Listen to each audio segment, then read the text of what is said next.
Bien, bah écoutez, on va reprendre notre journée autour de ce qui a été un peu le point de départ, à savoir ces réseaux d'entraide et de veille en santé mentale entre étudiants. Donc on a eu une première partie de cet après-midi qui est dédiée à la description de différents dispositifs assez différents. Et le premier d'entre eux, donc, c'est les ambassadeurs MDA qui, tout récemment, dans la foulée des premiers confinements, a pris naissance. Et donc, suivront ensuite donc, les interventions de Patrick Skehan, qui est fondateur de la Nightline, dont on a beaucoup entendu parler ces derniers temps. Bonjour Monsieur Patrick, voilà, qui nous a rejoint pour cet après-midi.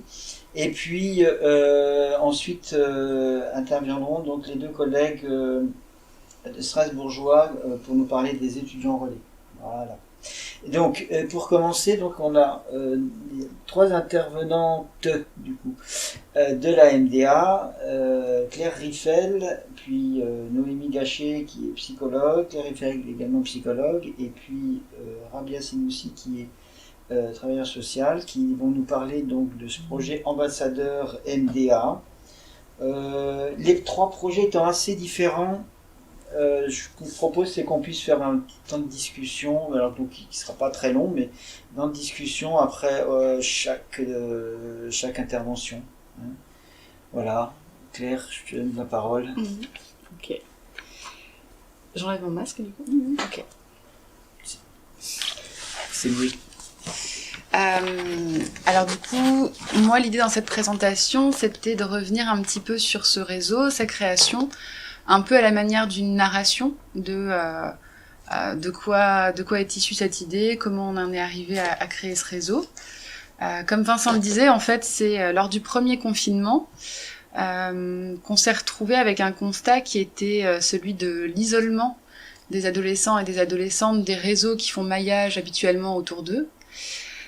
D'une majoration des situations et de leur fragilité, avec une réorganisation dans tous les services des prises en charge.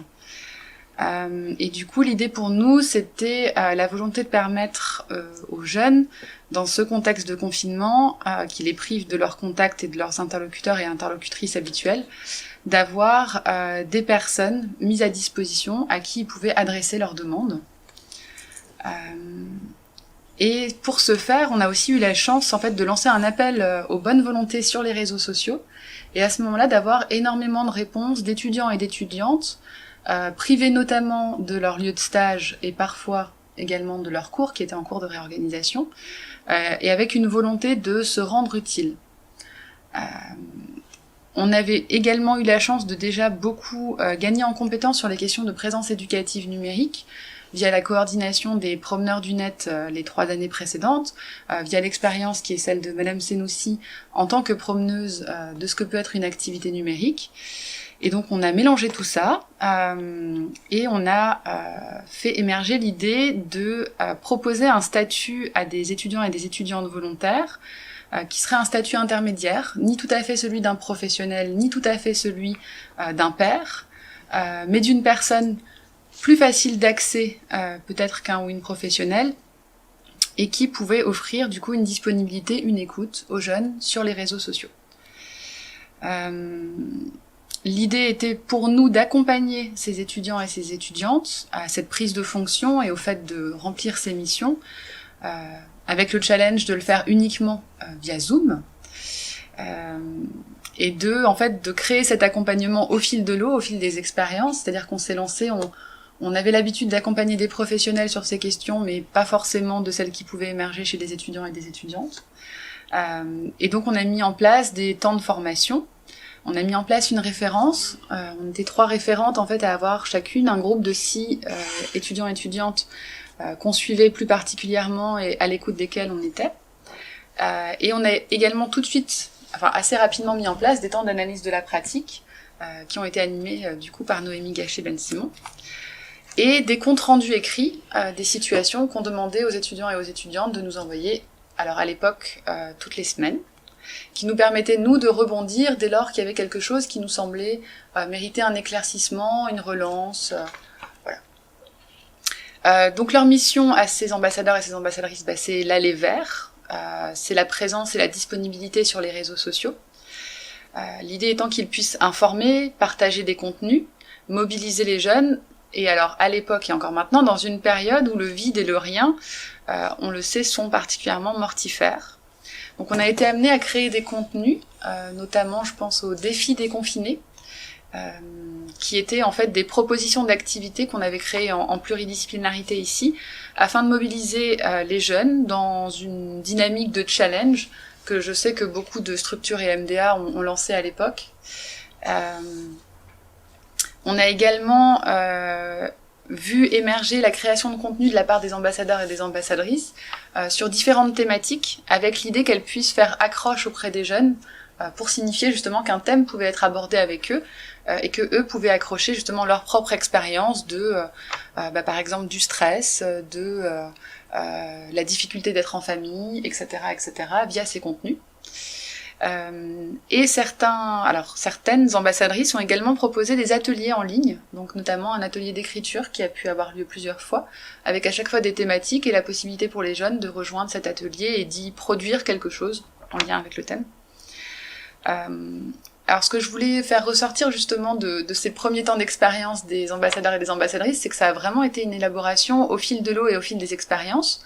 On s'est lancé sur ce constat de, voilà, on a cette compétence, on a des personnes de bonne volonté qui pourraient, on le pense, avoir une pertinence à être disponibles.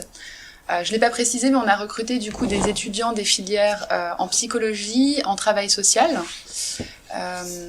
Et on a depuis en fait lancé une deuxième session des ambassadeurs et des ambassadrices à la rentrée, où là il y a eu un véritable recrutement avec CV, lettres de motivation et entretien. Et on a poursuivi du coup avec les mêmes filières, psychologie, travail social. On a tenté d'étendre à d'autres domaines, comme on s'est dit que les étudiants en santé pouvaient sans doute avoir à gagner de cette expérience et de cet accompagnement qu'on propose. Malheureusement, on n'a pas encore eu le temps de nouer ce partenariat-là. En tout cas, cette deuxième session, elle est toujours en cours actuellement, sachant que le challenge avec ce réseau, c'est que avant que d'être en contact avec des jeunes, les ambassadeurs et les ambassadrices doivent gagner en visibilité sur les réseaux sociaux, dans le même temps qu'ils montent en compétence sur leur capacité. Alors, du coup, Rabia reviendra justement sur la formation et Noémie sur les gaps, mais leur capacité à lire les situations, à analyser ce qui se joue dans les demandes des jeunes et dans les échanges qu'ils peuvent avoir avec eux. Et où du coup les deux sont souvent concomitants, c'est-à-dire qu'au fur et à mesure qu'ils gagnent en visibilité et qu'ils ont plus de contacts, ils gagnent en expérience et on les accompagne avec celle-ci. Le constat pour nous, c'est celui de la pertinence de ce réseau, puisque il a été l'objet de nombreuses demandes, parfois de jeunes qui sont issus de territoires où il n'y avait pas, alors à l'époque, où il n'y a pas actuellement de structures auxquelles ces demandes peuvent s'adresser, puisque les territoires numériques ne connaissent pas de frontières départementales, et puis d'un certain nombre de situations qui ne trouvaient pas à se dire ailleurs et qui ont pu, via ce réseau-là, du coup trouver un espace dans lequel c'était possible d'élaborer ce qui se jouait. Alors ce qui a donné lieu, on en parle souvent, mais à plusieurs signalements de situations de violence qui ont été révélées pour la première fois à des ambassadeurs et des ambassadrices, puis avec l'aide notamment de Madame Senoussi. Ce qui a donné lieu aussi à un grand nombre d'orientations, alors vers la maison des adolescents, vers ses partenaires, mais aussi dans d'autres départements, vers des maisons des adolescents et des partenaires. L'idée, c'est un peu justement ce maillage, ce filet qui accompagne vers. Voilà, je m'en arrêterai là pour ma part. Et du coup, je laisse la parole donc à Noémie Gachet, qui de son côté a animé le groupe d'analyse des pratiques. Je peux poser une précision sur la question de la visibilité. Qu'est-ce qui les rend visibles de cette manière un petit peu qu'ils ont. Vous avez accompagné de leur construction comme ça, de leur identité nouvelle comme ça d'ambassadeurs. Ouais. Qu'est-ce qu'ils achètent ? Alors sur l'identité numérique, il me semble que Rabia a prévu d'en parler. Sur la visibilité, en fait, c'est le challenge des réseaux sociaux. C'est que c'est un cercle vertueux, on pourrait dire, ou pas vertueux, ça c'est à chacun de le définir. Mais plus publie de contenu et plus on a des contenus sur lesquels les gens interagissent, plus on est visible. Et donc c'est un petit peu de... Donc c'est pour ça que nous on proposait des contenus comme une manière aussi de se rendre visible sur les réseaux sociaux. Bon, mais je pense que ça va se compléter et puis on en discutera à la fin. Ouais. Voilà, donc les premiers ambassadeurs ont commencé à travailler au mois d'avril, tout de suite au début du confinement. Entre avril et septembre dernier, 2020, moi j'ai pu constater une évolution dans les questionnements relatifs au fonctionnement des ambassadeurs. Alors je vais tenter d'en témoigner ici et d'en tirer quelques réflexions. Alors je vais partir d'une question pour déployer quelques points relatifs au groupe de supervision des ambassadeurs. Première question qui m'est venue, c'est qu'au début du premier confinement, tout le monde se posait la question, alors consciemment ou pas, je ne sais pas, mais en tout cas moi je me la posais, de savoir si cette période recelait ou allait receler les ingrédients d'un risque de traumatisme psychique. Et en effet, moi il me semblait qu'il y avait quelques ingrédients qui s'y trouvaient concentrés, à savoir l'inconnu d'abord, un virus, sujet de discours tellement contradictoires à ce moment-là.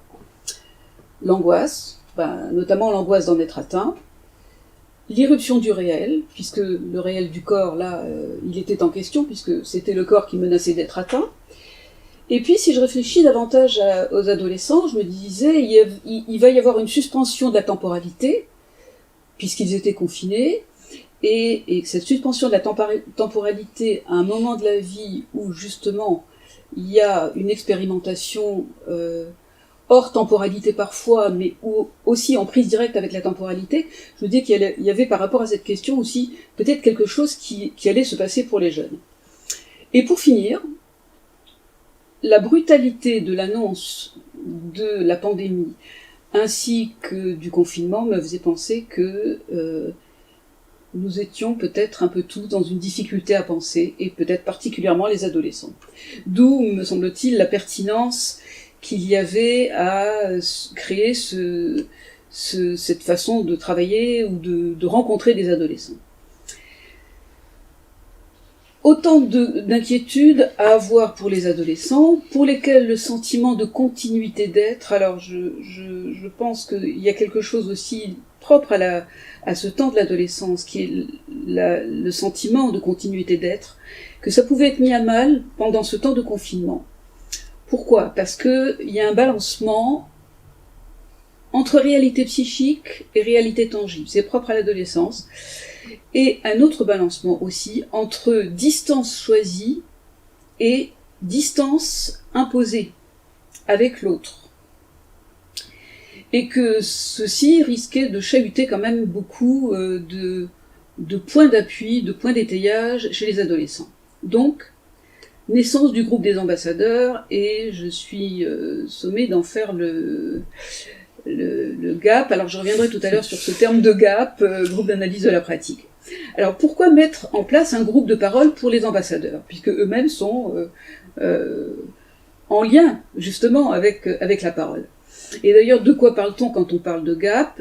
Il y en a qui parlent de supervision, ou d'autres qui parlent de groupe de parole. Je n'ai pas envie d'apporter une réponse fermée à cette question, car, me semble-t-il, qu'importe, tant chaque groupe a ses ressorts, sa dynamique, ses freins, ses modalités de communication, ses silences, ses pudeurs, ses défenses. Et donc chaque groupe est assez particulier à mon sens. Et chaque psy qui est à cette place d'animateur, d'y mettre de l'âme, il va y mettre l'âme qui le caractérise. Alors dans le brouhaha de la flambée pulsionnelle propre à cet âge de l'adolescence, alors quand je dis adolescence, je pense aussi jeunes adultes, parce que je ne crois pas que l'adolescence s'arrête au moment de la majorité, à 18, 19, 20 ans, on est encore adolescent, me semble-t-il. À cette époque-là, la capacité à utiliser les mots pour se penser ou pour parler de soi peut donner l'impression que le contact avec les adolescents est pauvre. Je reviendrai sur cette question parce que du côté des ambassadeurs, la question a été souvent remise à l'ordre du jour. Donc aller à leur rencontre, à ces jeunes, et les solliciter sur le terrain du langage, constitue, et là je vais citer Claude Lévi-Strauss, une opération de redoublement de la réalité qui peut venir donner sens à une expérience qui autrement serait ineffable, lui parle d'absurde ou d'incompréhensible. Donc, aider à l'élaboration discursive du vécu. Ça me paraissait être la vertu première de ce groupe des ambassadeurs. Alors, le lieu de la rencontre entre les jeunes et les ambassadeurs. J'ai mis moi-même quelque temps à réaliser que les ambassadeurs ne voyaient pas leurs interlocuteurs, ni que ceux-ci ne les voyaient, puisque... Alors, là, je suis obligée de parler de moi. Le réseau social que j'utilise assez couramment, c'est Facebook, et Facebook, on peut se voir, on peut envoyer des photos, etc. Et donc, je n'avais pas réalisé que les ambassadeurs ne voyaient pas les adolescents, mais que les adolescents ne les voyaient pas non plus, en tout cas au début. Et que tout se passait par écrit, par émoticône, par abréviation, bref, réseaux sociaux obligent. Alors, question, comment établir le lien dans ces conditions entre les ambassadeurs et les jeunes? Car, même si les réseaux sociaux constituent un territoire privilégié, c'est sûr, de présence des jeunes, un territoire aussi de contacts sociaux, mettons-le entre guillemets, l'entrée en contact nécessite une mise en jeu de l'imaginaire de part et d'autre. C'est-à-dire que la question peut se poser, et il n'y a que très rarement des réponses de savoir pourquoi un adolescent va aller contacter un ambassadeur de la MDA. Le contraire, on peut déjà mieux l'imaginer, mais bon. Donc, ça a nécessité de faire appel à la créativité de chacun. Alors, Claire en a dit quelques mots. Les débuts.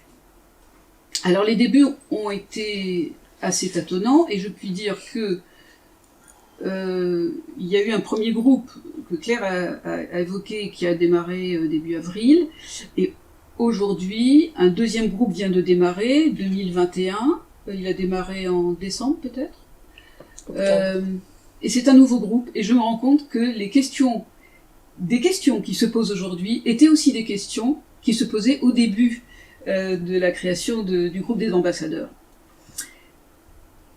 Qu'est-ce qu'il y avait dans ces questions? D'abord, le témoignage d'un tâtonnement, des débuts incertains, ça tâtonne, et ça tâtonnait au point que ça leur a fait évoquer parfois l'impression, dans son premier temps, je dis bien, je vais citer, de faire plus de marketing qu'autre chose. Ou bien, il y en a qui ont évoqué une question de technique de marketing. Alors je ne sais pas quelle était la formation de ceux qui évoquaient ça. Enfin bon. Donc l'idée c'était de comment trouver des adolescents. Hein. Ce qui pose la question de la demande des adolescents. C'est-à-dire, une fois le contact établi, plusieurs fois a affleuré la question de ce qui pourrait se formuler ainsi, mais comment faire émerger une demande? C'est-à-dire, est-ce que la demande ne peut être qu'explicite? La clinique de l'adolescence nous confronte bien sûr, dans beaucoup de cas, à cette question compliquée de savoir que faire face à une plainte qui n'est pas formulée consciemment, ou à une plainte de souffrance au contour extrêmement flou. Donc une fois le contact établi, comment continuer? Comment sortir des banalités? Du style « comment ça va? Bien merci ». Par exemple, comment aider, autrement dit, comment aider à passer du factuel plat à un discours qui donnera l'impression d'être plus subjectif? Ou comment amorcer une discussion, ou comment accompagner une demande. Mais demande de quoi? Je dirais que dans la clinique, ces questions, pour nous, cliniciens, ces questions sont courantes. Hein. Alors, un biais, c'est que les ambassadeurs tutoient les adolescents avec lesquels ils chattent. Et ce tutoiement, me semble-t-il, ça donne une place particulière. Alors, ça a été travaillé dans le GAP, de savoir pourquoi tutoyer. Ça semble souvent une évidence pour les ambassadeurs que Voilà, ils ont le même âge, hein, et puis on se tutoie. Bon, ce qui ne veut pas dire qu'il faut pas, mais c'est pas la question. Mais en même temps, il m'est arrivé d'avoir l'impression, quand des ambassadeurs me donnaient des fragments de discours écrits, d'échanges avec des adolescents, qu'ils étaient en train de chatter comme sur un site de rencontre, quasiment. Donc, évidemment, il fallait éveiller un petit peu leur attention à cela, mais en même temps, je voyais bien qu'ils étaient un petit peu... On est dans les débuts, là, hein, dans les débuts de la création de tout cela, un petit peu décontenancés par ces questions-là. En même temps, autre versant, certains adolescents vont chatter avec 2, 3, 4, et le mieux que j'ai entendu, c'est 8 ambassadeurs en même temps. Qu'est-ce que ça veut dire ?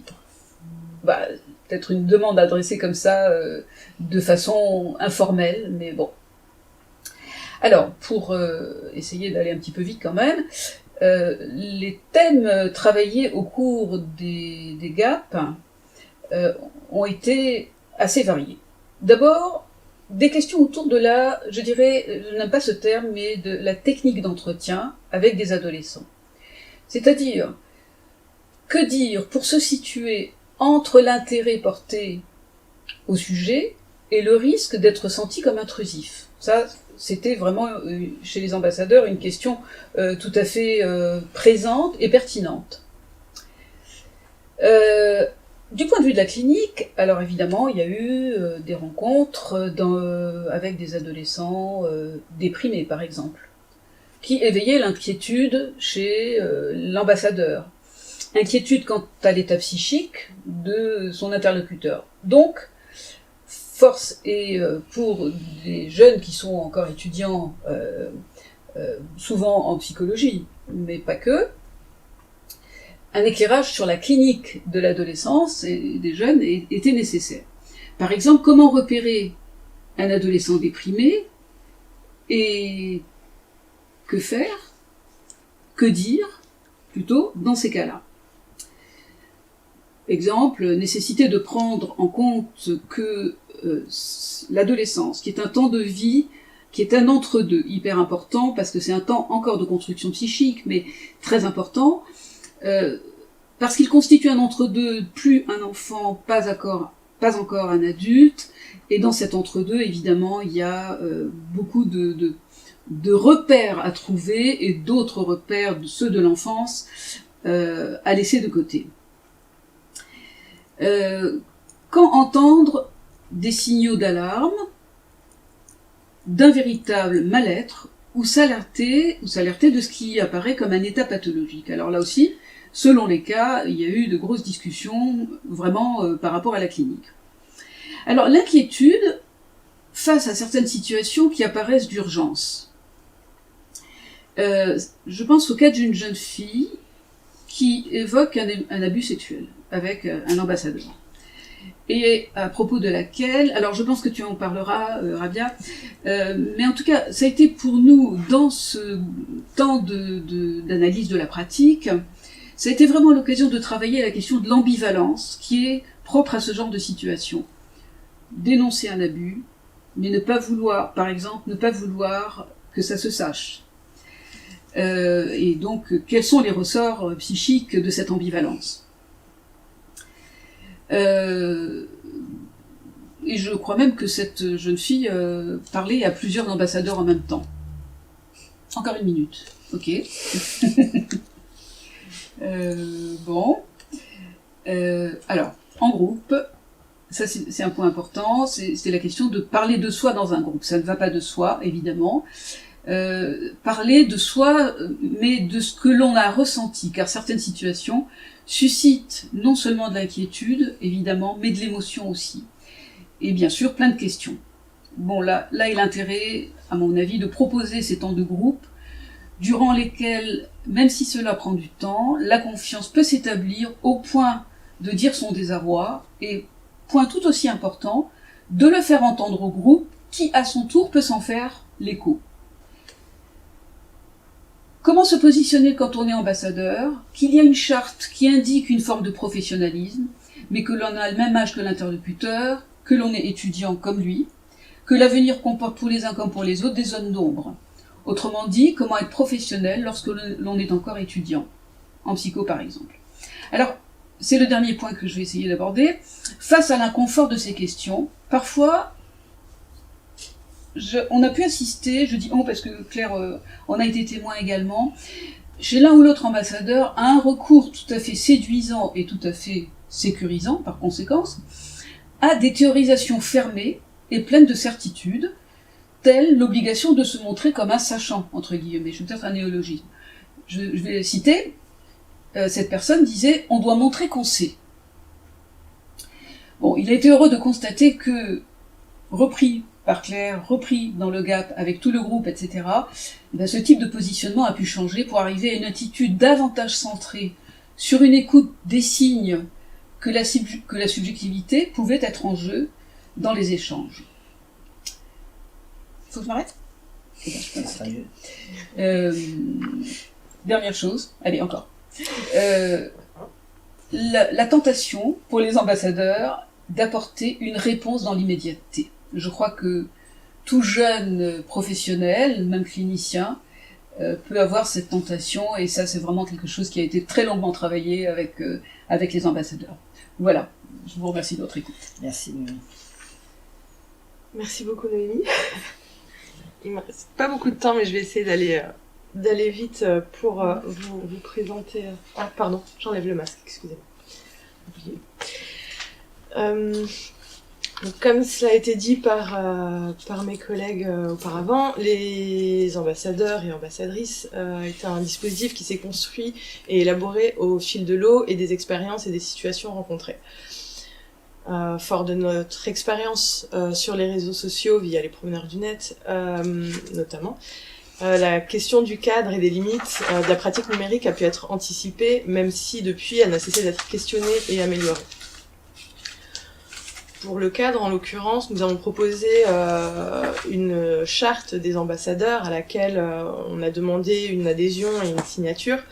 Il s'agit en fait d'un référentiel commun afin d'encadrer leurs pratiques. Et cette charte précise les contours, les valeurs, les principes et les règles de fonctionnement de la démarche. Nous les avons accompagnés dans la création des profils et des identités numériques avec comme identifiant le plus souvent leur prénom et la mention ambassadeur ou ambassadrice de la Maison des Ados de Strasbourg, avec photo de profil ou avatar à leur image et une apposition du logo des ambassadeurs et ambassadrices de la Maison des Ados. Il y avait là une volonté de notre part de labelliser en quelque sorte les profils pour rassurer et sécuriser l'adolescent qui contacterait l'ambassadeur.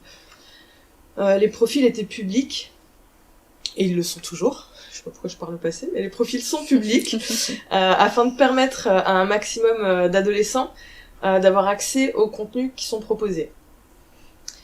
Le choix du ou des réseaux sociaux, parmi ceux qui sont les plus utilisés, reste à l'appréciation de l'ambassadeur ou de l'ambassadrice. Les étudiants volontaires ont pour la plupart déjà une certaine maîtrise des réseaux sociaux.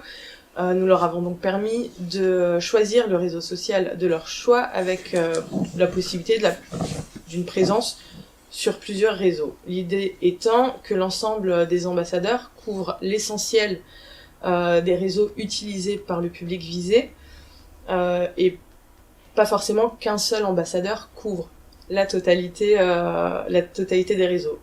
Ça nous a aussi permis d'expérimenter une présence sur des réseaux qu'on n'avait pas encore investis jusqu'à ce moment, comme Twitter ou Discord.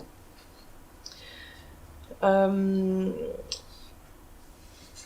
la création de leur profil, nous leur avons également demandé de rédiger une courte biographie, mais biographie au sens quelques phrases de présentation qui se trouvent sur le profil ou sur le compte, notamment pour des réseaux comme Facebook ou Instagram. C'est encore différent pour Snapchat. Et là, les ambassadeurs et ambassadrices ont fait preuve de créativité en proposant des contenus de présentation très dynamiques, très souvent épinglés sur leur profil de façon à être toujours visibles. Une des limites rencontrées a été le temps de présence sur les réseaux sociaux. Nous avons demandé aux ambassadeurs d'être clairs avec eux-mêmes sur le temps qu'ils passeraient sur les réseaux au titre des ambassadeurs, et éventuellement de pouvoir l'annoncer sur le profil afin d'informer les adolescents de leur temps de présence. C'est une grande difficulté, et là je parle en connaissance de cause, de poser cette limite au départ, parce qu'on est dans l'effervescence, dans l'enthousiasme de pouvoir répondre, et parfois dans l'immédiateté, comme tu disais, Noémie, pouvoir répondre rapidement, et peu importe le moment, peu importe le jour, pouvoir répondre à ces jeunes qui viennent nous solliciter sur les réseaux. Il a été très important de rappeler aux étudiants volontaires, aux ambassadeurs, qu'ils avaient le droit à la déconnexion et qu'ils n'étaient pas tenus de répondre aux messages à 23h ou les week-ends, voire même durant leur période d'examen. Beaucoup annoncent sur leur profil via les stories, ce qu'on appelle stories, donc les publications éphémères, leur présence ou leur absence en période d'examen, de vacances ou autre. Une autre difficulté posée par le numérique était tu l'as justement dit, Noémie, c'est cette possibilité qu'a l'adolescent d'échanger avec plusieurs ambassadeurs en même temps, et parfois au même moment, sur une même soirée, de pouvoir échanger avec 3, 4, 5... Tu disais 8, moi j'ai le souvenir d'une dizaine d'ambassadrices en contact avec la même personne, avec la même adolescente sur les réseaux. Donc une nouvelle modalité qui permet à certaines demandes de se lire plus clairement, puisque avec les comptes rendus, ça nous permet quand même de nous rendre compte qu'un adolescent va solliciter comme ça plusieurs professionnels, alors qu'en présentiel c'est peut-être un petit peu plus difficile. Un jeune peut solliciter plusieurs professionnels, mais les liens ne se font pas forcément. La plupart des réseaux proposent aujourd'hui la fonctionnalité d'appel, voix et ou visio. Facebook, Snapchat, Instagram, Twitter pas encore, mais propose aussi la possibilité d'enregistrer des audios. Il nous a semblé nécessaire de limiter autant que possible les échanges entre ambassadeurs et ados, de limiter ces échanges-là à des échanges écrits. Pour plusieurs raisons, et notamment ça laisse plus de temps pour répondre. C'est plus facilement maîtrisé que des échanges téléphoniques directs. Cependant, on laisse quand même la possibilité aux adolescents de pouvoir communiquer via ces enregistrements audio, parce que certains adolescents sont pas à l'aise à l'écrit, préfèrent passer par la voix. Quand il y a une demande d'échange téléphonique, les ambassadeurs, la plupart du temps, orientent vers un professionnel de la maison des ados qui sera plus à même à passer le coup de téléphone. Je vais parler très rapidement de ce que les ambassadeurs appellent le marketing.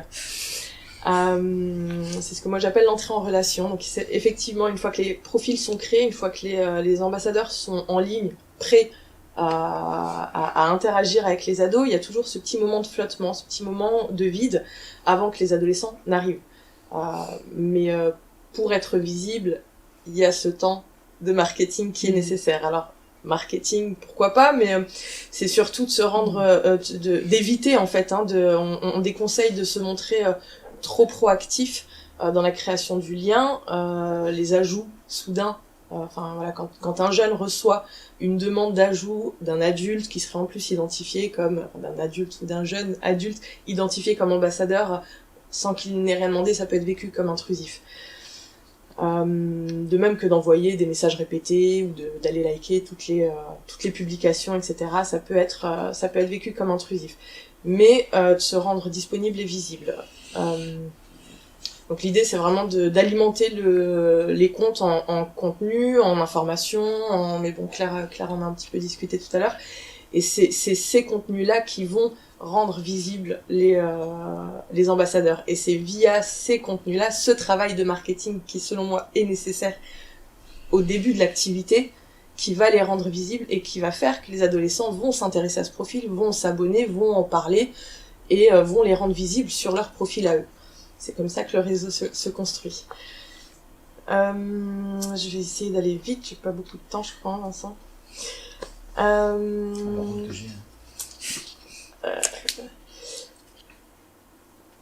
Donc, tous ces éléments, de toute façon, ont fait l'objet de formations. Alors, comme dit, ça a été construit au fil de l'eau, en fonction des besoins et des demandes. Des formations qui ont été dispensées par les coordinateurs, enfin, qui sont toujours au passé, mais qui sont toujours dispensées par les coordinatrices du dispositif et certains collègues de la Maison des Ados. Au moment de l'intégration des ambassadeurs dans le réseau et au fur et à mesure, en fait, de leur activité. La Maison des Ados s'est engagée à préparer les ambassadeurs à leur activité en dispensant des contenus de formation élémentaires sur le cadre du dispositif, sur les pratiques numériques, sur les réseaux sociaux et sur les problématiques adolescentes. Ces formations sont souvent accompagnées de fiches mémo qui sont mises à disposition des ambassadeurs. Nous avons également proposé une formation plus spécifique sur l'entretien dit numérique. La communication par message ne permet pas d'accéder aux informations non verbales, comme le ton de la voix, l'expression du visage, etc., de la communication. Elle favorise donc l'interprétation. Quand des propos paraissent inquiétants, nous encourageons toujours les ambassadeurs à poser des questions pour avoir des informations sur le contexte, et ainsi obtenir une représentation d'une photographie la plus complète et objective de la situation. De plus, contrairement aux rencontres physiques, qui conduisent généralement à la constitution d'un dossier avec le remplissage d'une fiche administrative, etc., la rencontre numérique ne peut pas le permettre, au risque d'être vécue comme un interrogatoire de police. Dans le cas où une situation rencontrée par un ambassadeur nécessiterait un signalement, une information préoccupante, certaines informations sont de fait nécessaires. Mais alors comment faire quand on n'a pas l'adresse, quand on n'a pas le nom de famille, quand on a juste un pseudo, ou quand on a... Donc on essaye, voilà, de les rendre vigilants, de leur apporter quelques petites... je vais pas dire des astuces, parce que c'est pas ça, c'est peut-être des techniques, pour avoir des informations sans forcément être dans l'interrogatoire. Donc quelle est ton adresse? Plutôt que de dire ça, ça va être dans l'échange. Effectivement, ça peut faire penser à un site de rencontre dans le chat, mais ça va être de demander dans quel coin de Strasbourg, dans quel coin du département tu vis, ou dans quel établissement scolaire tu es scolarisé, plutôt que de demander une date de naissance, ce qu'on demanderait plus facilement quand un jeune viendrait à la Maison des Ados. Ce serait de demander l'âge qu'il a. Parfois, certains ados ne veulent pas donner leur âge, donc on va passer par dans quelle classe tu es, est-ce que tu passes ton brevet cette année, ou on a même eu une fois où on a à peu près réussi à avoir le signe astrologique pour nous donner une idée. Nous avons aussi proposé un temps de formation sur la question de l'urgence, de l'évaluation de l'urgence, du secret professionnel, qui était aussi un gros questionnement de la part des ambassadeurs, pardon. Nous avons mis à disposition des ambassadeurs un annuaire des numéros d'urgence et des structures spécialisées vers lesquelles orienter en fonction des besoins et des demandes des adolescents qui les sollicitaient. Un point régulier est fait avec les ambassadeurs sur les formations et nous restons bien évidemment à leur écoute pour en proposer des nouvelles selon les demandes. Et pour finir, je dirais qu'en tant que travailleuse sociale, les formations étaient l'occasion de proposer et de fournir des points de repère dans leur pratique qu'ils pourront sans doute emmener avec eux en tant que futurs professionnels. Merci. Merci, C'était rapide. Bon, désolé, on a débordé, donc je crois que vous avez pris sur votre temps de discussion, mais heureusement, dans le chat, il n'y a pas de questions. C'est vraiment une chance. Et pourtant, il y en a beaucoup. Mais peut-être qu'on aura peut-être l'occasion dans la journée, dans l'après-midi, de revenir sur certains points. Mais bon, voilà. Moi, je trouve ça en tout cas, je dirais, courageux.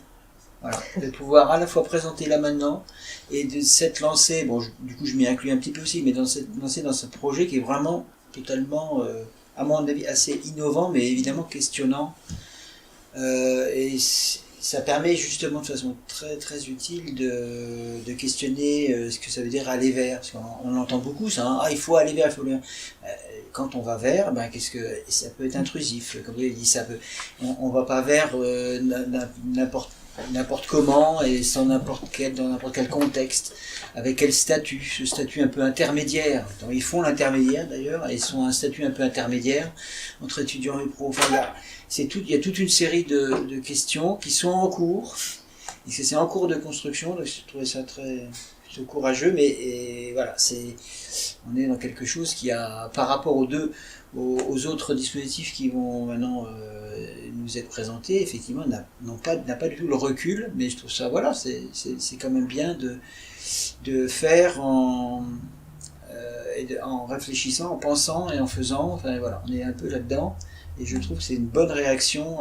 aussi à la chape de plomb que pouvait nous imposer la crise sanitaire. Alors, Monsieur Skehan, vous êtes avec nous.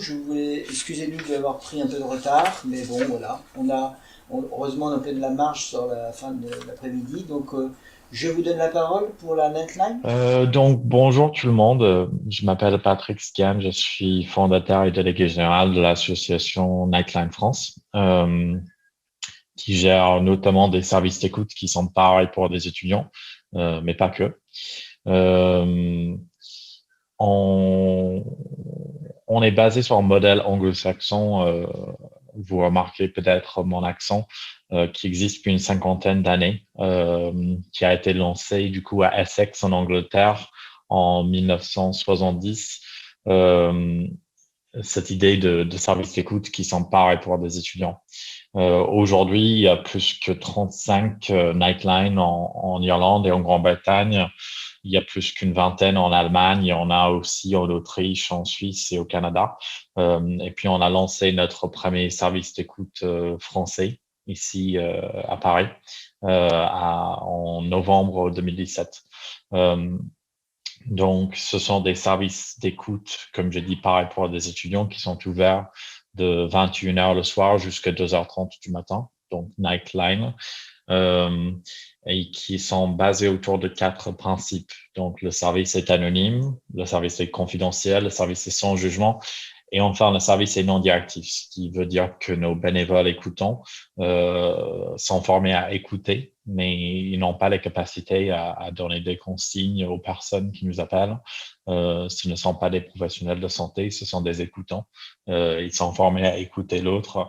Ils ne sont pas formés à donner leur avis ou à donner des consignes aux personnes qui nous appellent.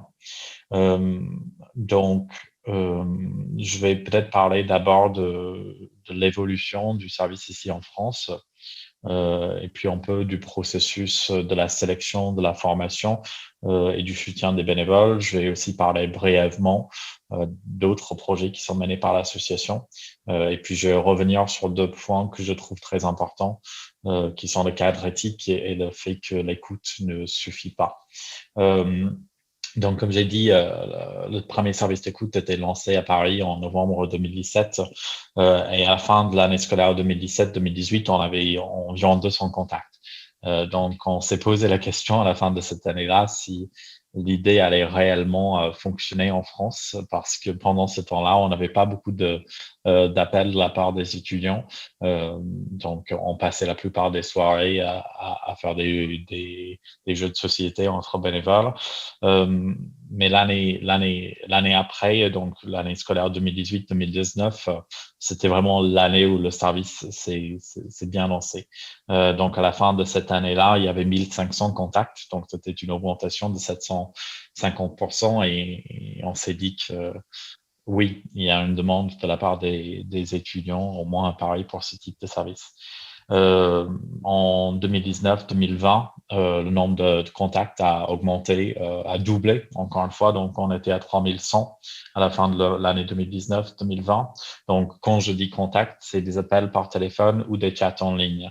Et quelque chose qui est assez intéressant à remarquer, c'est que quand moi j'étais bénévole à Dublin, parce que j'ai fait ça pendant mes études à Dublin, il y avait plus d'appels téléphoniques que de chats, mais chaque année, ça baisse le nombre d'appels téléphoniques et ça augmente le pourcentage des chats, ce qui montre aussi, je pense, les canaux qui sont privilégiés par les étudiants d'aujourd'hui.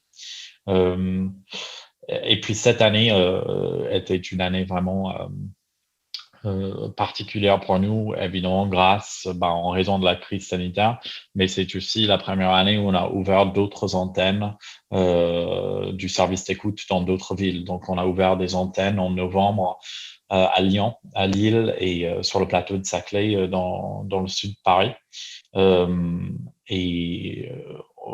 Au début février, on avait dépassé du coup sur l'ensemble de ces 4 antennes plus que 5000 appels, donc appels et chats.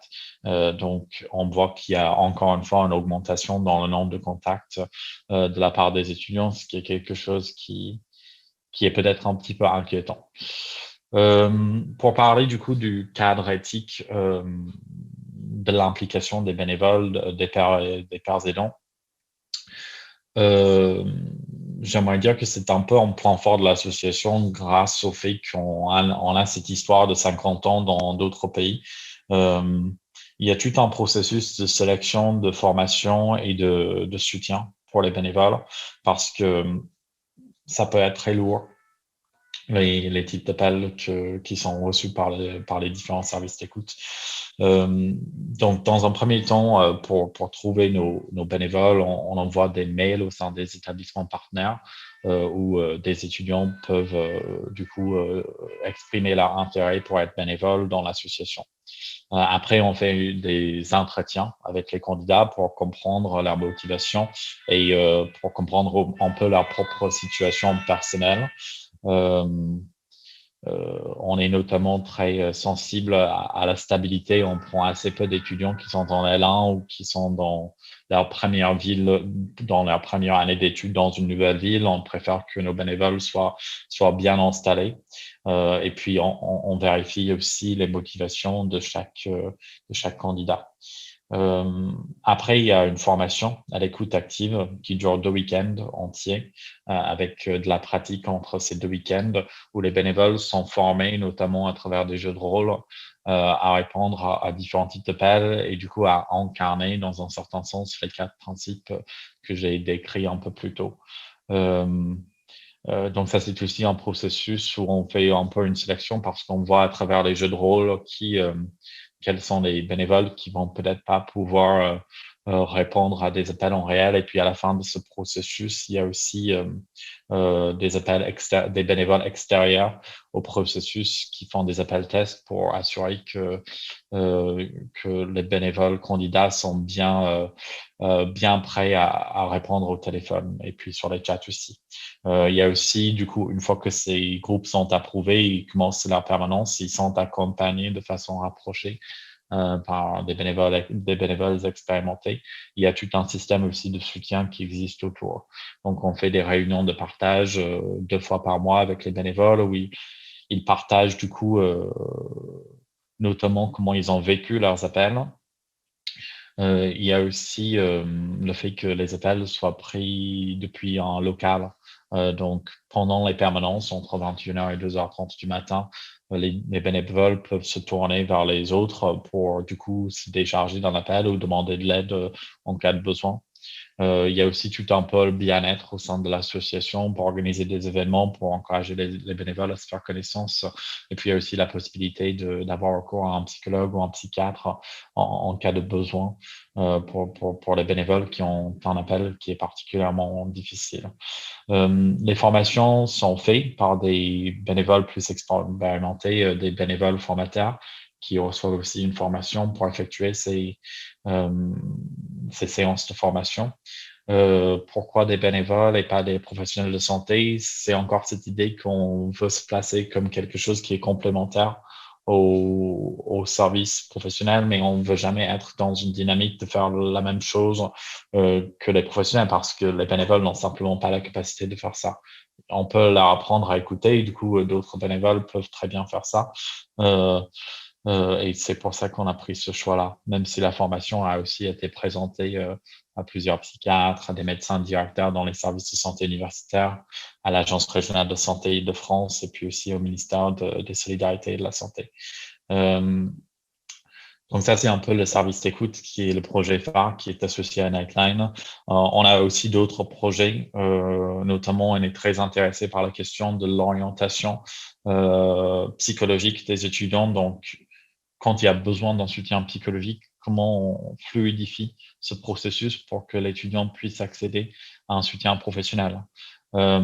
Du coup, il y a un site que certains parmi vous connaissent peut-être qui s'appelle soutien-étudiant.info qui recense du coup l'ensemble des soutiens par académie sur l'ensemble du territoire et qui a été utilisé notamment pendant la crise sanitaire par plus que 19 000 personnes. Donc, c'était pas mal utilisé.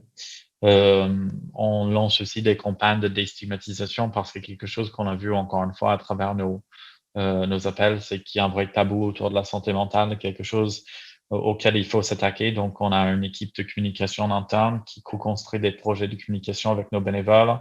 Et du coup, on a lancé une campagne de sensibilisation récemment autour de soutien étudiant qui a touché plus que 2 millions de jeunes entre 18 et 25 ans sur le territoire. Et puis, on fait aussi d'autres actions comme la publication de rapports sur l'investissement dans la santé mentale étudiante.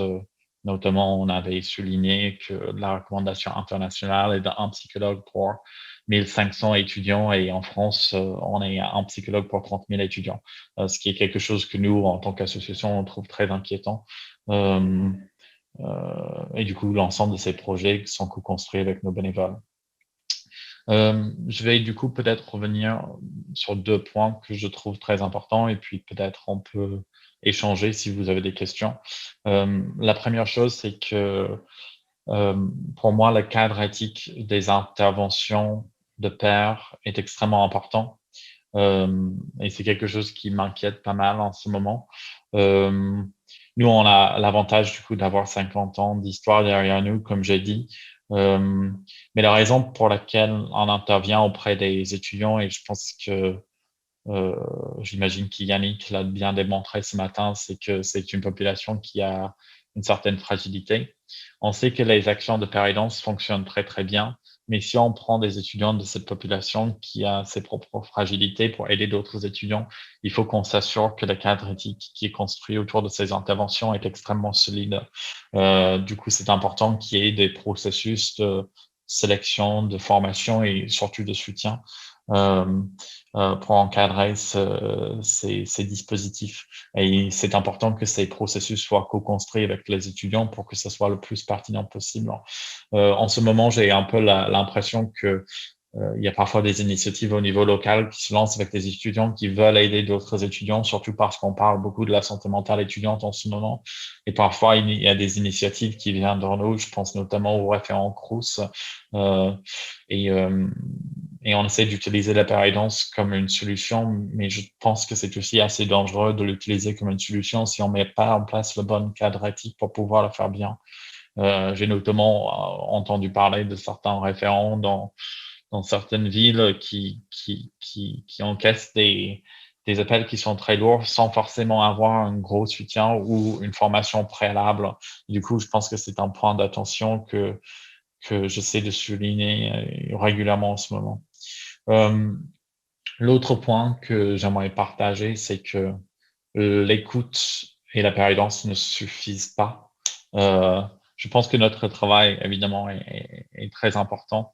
Je pense que la péridance, c'est une porte d'entrée pour les étudiants. C'est plus déstigmatisé de parler avec un autre étudiant que de parler avec un professionnel. Ce type de dispositif qui est disponible le soir est disponible pendant des moments où il y a assez peu d'autres services qui sont là. Mais il y a des étudiants qui ont besoin de plus qu'une écoute. Nous, on le voit assez souvent à travers le service d'écoute, les étudiants qui font une demande d'orientation pour voir un psychologue ou un psychiatre. C'est pour ça qu'on travaille aussi activement sur cette question. Et le problème, c'est que ces services ne sont pas suffisamment bien dotés pour prendre en charge l'ensemble des étudiants qui sont en difficulté. C'est quelque chose qu'on voit très, très clairement en ce moment.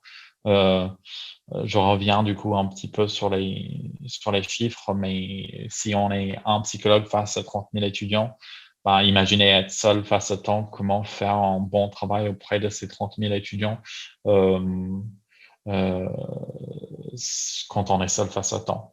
Je pense qu'il y a un vrai besoin de renforcer l'ensemble du système et de faire un investissement massif dans la santé mentale étudiante, notamment les structures professionnelles, pour avoir des structures qui sont connues des étudiants, parce que souvent les structures existantes ne sont pas connues, pour avoir des structures qui sont pas loin des étudiants et qui sont facilement accessibles, et qui n'ont pas des temps d'attente qui sont parfois énormes.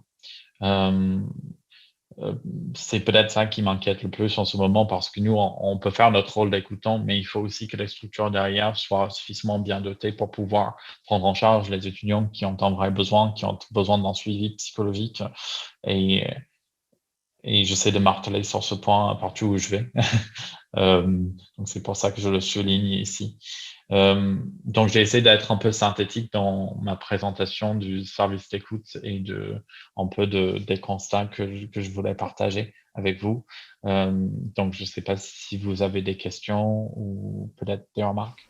C'était effectivement très intéressant. Merci d'avoir été synthétique. Est-ce que, alors peut-être parmi les auditeurs, il y a une autre question, n'hésitez pas à les mentionner dans le chat.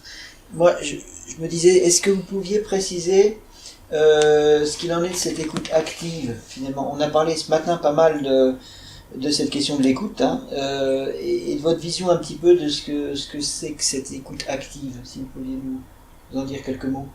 Nous, on a une écoute active qui est très stricte, surtout en comparaison avec d'autres services d'écoute qui peuvent exister.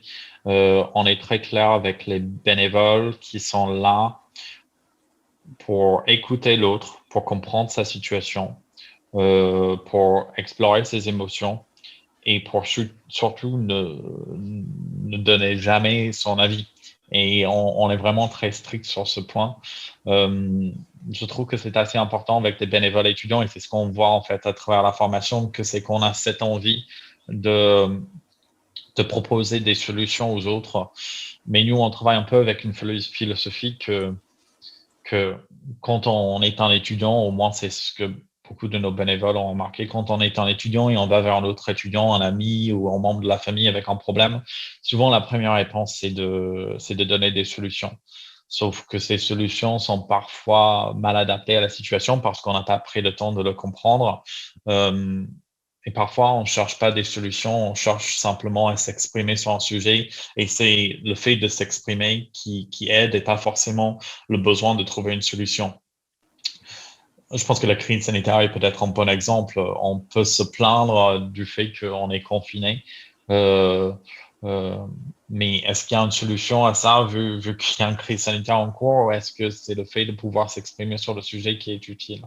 Donc, ce qu'on apprend aux bénévoles à travers la formation, c'est l'importance de donner vraiment la parole à l'autre à travers des questions, pour essayer, dans un premier temps, vraiment de comprendre la situation de la personne, de comprendre les émotions qui sont liées. Et ce qu'on insiste vraiment avec les bénévoles, c'est que les solutions, c'est pas quelque chose qu'on apporte dans les premiers 10 minutes, les premières 15 minutes, c'est vraiment à la fin des contacts, une fois qu'on a l'impression qu'on a exploré vraiment la situation et les émotions de la personne qui appelle. Et les solutions ne viennent pas de nous. C'est parce que, encore une fois, on n'est pas des professionnels. Si il y a lieu dans une conversation d'en discuter, c'est pour l'autre personne de trouver ses propres idées. Et c'est quelque chose qu'on a trouvé jusqu'ici qui marche très bien. Donc, on va parfois, assez souvent, poser la question à la personne, quelles sont tes options? Parce que nous, on tutoie aussi. Et du coup, on peut explorer chacun de ces options, quelles sont, pourquoi ça peut être une bonne idée, pourquoi c'est une mauvaise idée. Et puis souvent, ce qui arrive, c'est qu'à la fin de l'appel, si la personne ne cherchait pas qu'une écoute, si la personne cherche aussi quelque chose à faire par la suite, la personne peut se dire, en fait, je pense que ça va être une bonne idée que j'en parle avec un ami. Ou la personne peut dire, j'aimerais bien parler avec un professionnel. Quand la personne décide du coup de parler avec un ami, déjà, c'est leur décision. Donc, c'est plus puissant, on trouve, qu'ils poursuivent cette approche. C'est leur décision, et puis c'est à eux de le mettre en route. quand ça nous arrive d'avoir quelqu'un qui dit, bah, je pense que ça va être une bonne idée d'en parler avec un professionnel. Souvent, ça s'est suivi, mais genre, je sais pas où en trouver un. C'est ce qu'on voit vraiment très souvent à travers le service d'écoute. Et là, on a tout ce travail qui a été fait sur la question de l'orientation psychologique. Donc, nos bénévoles peuvent dire, bah, en fait, si tu veux en parler avec un professionnel, bah, nous, on peut t'aider à en trouver un. Donc, on pose quelques questions sur l'établissement et on trouve vraiment le dispositif qui est le plus adapté à la situation. Donc, c'est un peu ça notre vision de l'écoute active. Et puis, je vois qu'il y a un commentaire dans le chat qui dit que ça rappelle beaucoup le dispositif SES Amitié. Et effectivement, presque l'ensemble, je pense, des services d'écoute prennent un positionnement plus ou moins similaire. Et du coup, nous, on se met dans une catégorie comme SES Amitié, comme Suisse d'écoute. Et d'ailleurs, on est tous membres ensemble de l'Union nationale pour la prévention du suicide qui regroupe la plupart des grands services d'écoute sur le territoire. Vous auriez des éléments d'évolution si vous avez on va dire ça, 50 ans de recul comme ça dans les autres pays, quelques autres pays. Est-ce qu'il y a eu une évolution particulière de cette pratique et de l'utilité de cet outil? Est-ce que vous avez des éléments? Du coup, les associations sont très indépendantes d'un pays à l'autre, donc j'ai pas forcément une vision sur l'histoire complète des dispositifs dans ces différents pays. Tout ce que je sais, c'est qu'on partage un peu la même base de formation et ça se développe un peu de façon différente de chaque pays en lien avec les professionnels et les étudiants sur le terrain. Et je pense que ce qui est intéressant aussi avec ces dispositifs, c'est qu'à travers ces 50 années d'exercice, on en a vu de plus en plus de dispositifs qui se mettent en place comme ça, systématiquement dans les différentes villes des pays concernés. Donc, j'ai pas forcément des statistiques parce que ils sont pas facilement disponibles des autres pays dans tous les cas. Mais ce qu'on voit quand même, c'est un élargissement de ce dispositif chaque année pour que ça touche de plus en plus d'étudiants, notamment dans les villes qui sont peut-être des villes étudiantes, mais des petites villes étudiantes. On va peut-être enchaîner sur la présentation de nos collègues strasbourgeois sur le dispositif d'étudiants relais. Donc le docteur Rochou et madame Fallecker vont nous présenter ce dispositif qui est ancien. Hein. Là, je crois qu'il y a du recul. Je vous donne la parole. Alors, je ne sais pas qui commence parmi vous deux. C'est peut-être madame. C'est Pauline. Merci de m'avoir donné la parole. Donc effectivement, je m'appelle Pauline Fallecker, je suis psychologue clinicienne au CAMU à Strasbourg et je suis investie dans le dispositif des étudiants en relais Cité que je vais vous présenter. Alors ce dispositif, je vais l'appeler ERC pour raccourcir un petit peu. Et voilà, moi je suis investie dans ce dispositif depuis 2015. Alors, pour vous faire un bref topo, je vais d'abord commencer par un point historique parce que contrairement à ce qu'on a entendu jusqu'à présent, c'est un dispositif que nous pouvons qualifier d'ancien et sur lequel nous avons un retour. Ensuite, je m'attarderai sur les missions des étudiants relais cités avec une attention particulière sur le recrutement, la formation et puis j'essaierai de vous illustrer avec l'exemple de demande et des relais qui sont effectués. Un mot peut-être, si j'ai le temps, sur l'adaptation du fonctionnement des ERC à la lumière du contexte sanitaire, puisqu'évidemment, ça nous a demandé de l'adaptation. Donc, les ERC, c'est un dispositif qui a vu le jour en 2004. Et le propre de ce dispositif, c'est vraiment d'être basé en résidence universitaire. Et c'est à cela que fait référence le terme de cité. À la base, c'est Michel Patrice, donc psychiatre et fondateur également du CAMU, qui est à l'origine de ce projet. À l'époque, on disait de pair à pair. Maintenant, on parle plus de pair aidants.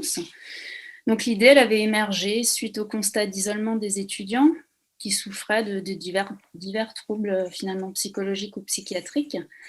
Et l'idée était de proposer un dispositif dans une logique de prévention, permettant d'informer, mais aussi de repérer les étudiants perçus comme étant en souffrance, afin de les orienter vers un réseau d'aide existant, avec l'idée de maillage qui a été abordée tout à l'heure quand on parlait des ambassadeurs et de travail en toile d'araignée. Dès le départ, en fait, ce projet il s'est inscrit dans un partenariat entre le Camus et le Crous. Et là, j'inclurai également le service de santé universitaire. Et depuis une dizaine d'années, quand bien même Michel Patrice a été à l'initiative du projet, c'est le Crous qui assure le financement et le suivi administratif des étudiants relais cités, aussi bien du recrutement jusqu'à dans la mise en place des activités. Au niveau des étudiants relais, finalement, il y a 3 valences. La première, avant tout sociale, et c'est là la part du Crous, avec une visée d'accueillir les résidents en cité universitaire, de créer une vie communautaire au sein des résidences et donc du lien social. Une valence médicale avec le service de santé universitaire dans une logique de prendre soin de soi, de son corps et dans une logique de prévention de maladies. Et ensuite une valence plutôt psychique, c'est là qu'intervient le Camus, avec l'idée de repérer la souffrance, de pouvoir aider à verbaliser et d'amener vers la consultation si nécessaire et si la discussion d'étudiants et étudiants n'a pas pu permettre de désamorcer une situation. Pour ce faire, leurs missions en fait prennent la forme de 2 modalités. C'est là que ça va être différent par rapport à ce qu'on a entendu jusqu'à présent, parce que les étudiants relais sont basés en résidence. Et donc la première, c'est le porte-à-porte. Donc pour se présenter et présenter le dispositif aux résidents, ils se rendent dans chaque appartement ou chambre. Et ils ont cette visée de se présenter, de présenter ce qui existe au sein de la résidence avec cette volonté de créer du lien. Ils disposent également de salles qui sont mises à disposition dans certaines résidences universitaires pour recevoir des résidents qui souhaiteraient parler. Et ils peuvent être contactés via un mail professionnel ou via les réseaux sociaux. Donc en première ligne, souvent Facebook qui fonctionne très bien. Donc, dans cette dynamique de repérage, évidemment, l'idée est avant tout de créer du contact, d'informer de ce qui existe en termes de réseau de santé, mais tout simplement aussi en termes associatifs et de structures administratives. L'étudiant relais, il est là pour poser des questions et il permet aussi de dédramatiser certaines situations. Toute difficulté rencontrée, finalement, ne donne pas lieu systématiquement à une prise en charge psychologique ou psychiatrique. Parfois, discuter avec un autre étudiant du même âge, notamment dans une optique identificatoire et via un partage d'expériences du quotidien, c'est rassurant et ça suffit. Au-delà des questionnements portés sur la souffrance psychique, l'idée est vraiment de se situer par rapport à la norme et par rapport à son groupe social. Donc parler à un étudiant relais, c'est aussi se demander si ce que l'on vit, ce que l'on ressent est normal, entre guillemets. Et je pense que c'est encore plus le cas là face aux nouveaux rythmes de vie et aux frustrations qui sont liées au contexte sanitaire. Donc au départ, ce dispositif faisait monter le nombre des étudiants relais au nombre de 9. Actuellement et depuis 2 ans, ils sont au nombre de 15 et ils sont répartis au sein des 7 résidences universitaires strasbourgeoises. Dans certaines résidences où les étudiants sont très nombreux, ils sont au nombre de 4, comme par exemple à Paul-Appel sur le campus central ou à la Robertso, donc dans un quartier un peu excentré. Dans d'autres résidences, et on va ici jusqu'Ilkirch, donc pour les non-strasbourgeois, on est dans la communauté urbaine de Strasbourg, il y a des étudiants relais qui sont seuls. Pour les 4 résidences où les étudiants relais sont seuls, on crée un groupe de travail en réseau pour qu'ils puissent échanger ensemble et ne pas être seuls dans ce travail de pair à pair. Au niveau du recrutement, les étudiants relais, ils postulent via le site du Crous. Et toujours dans cette logique de partenariat Crous-Camus, le recrutement et l'encadrement sont conjoints et doublés. Donc ils sont d'abord reçus par le responsable et la responsable du service social et dans un second temps par moi-même. La procédure, elle est là originale et assez intéressante puisque nous avons un regard différent qui permet de recruter des candidats au profil complet. Alors évidemment, la condition sine qua non est d'être résident soi-même et de ne pas être en première année d'études pour avoir déjà la connaissance du monde étudiant et notamment de Strasbourg.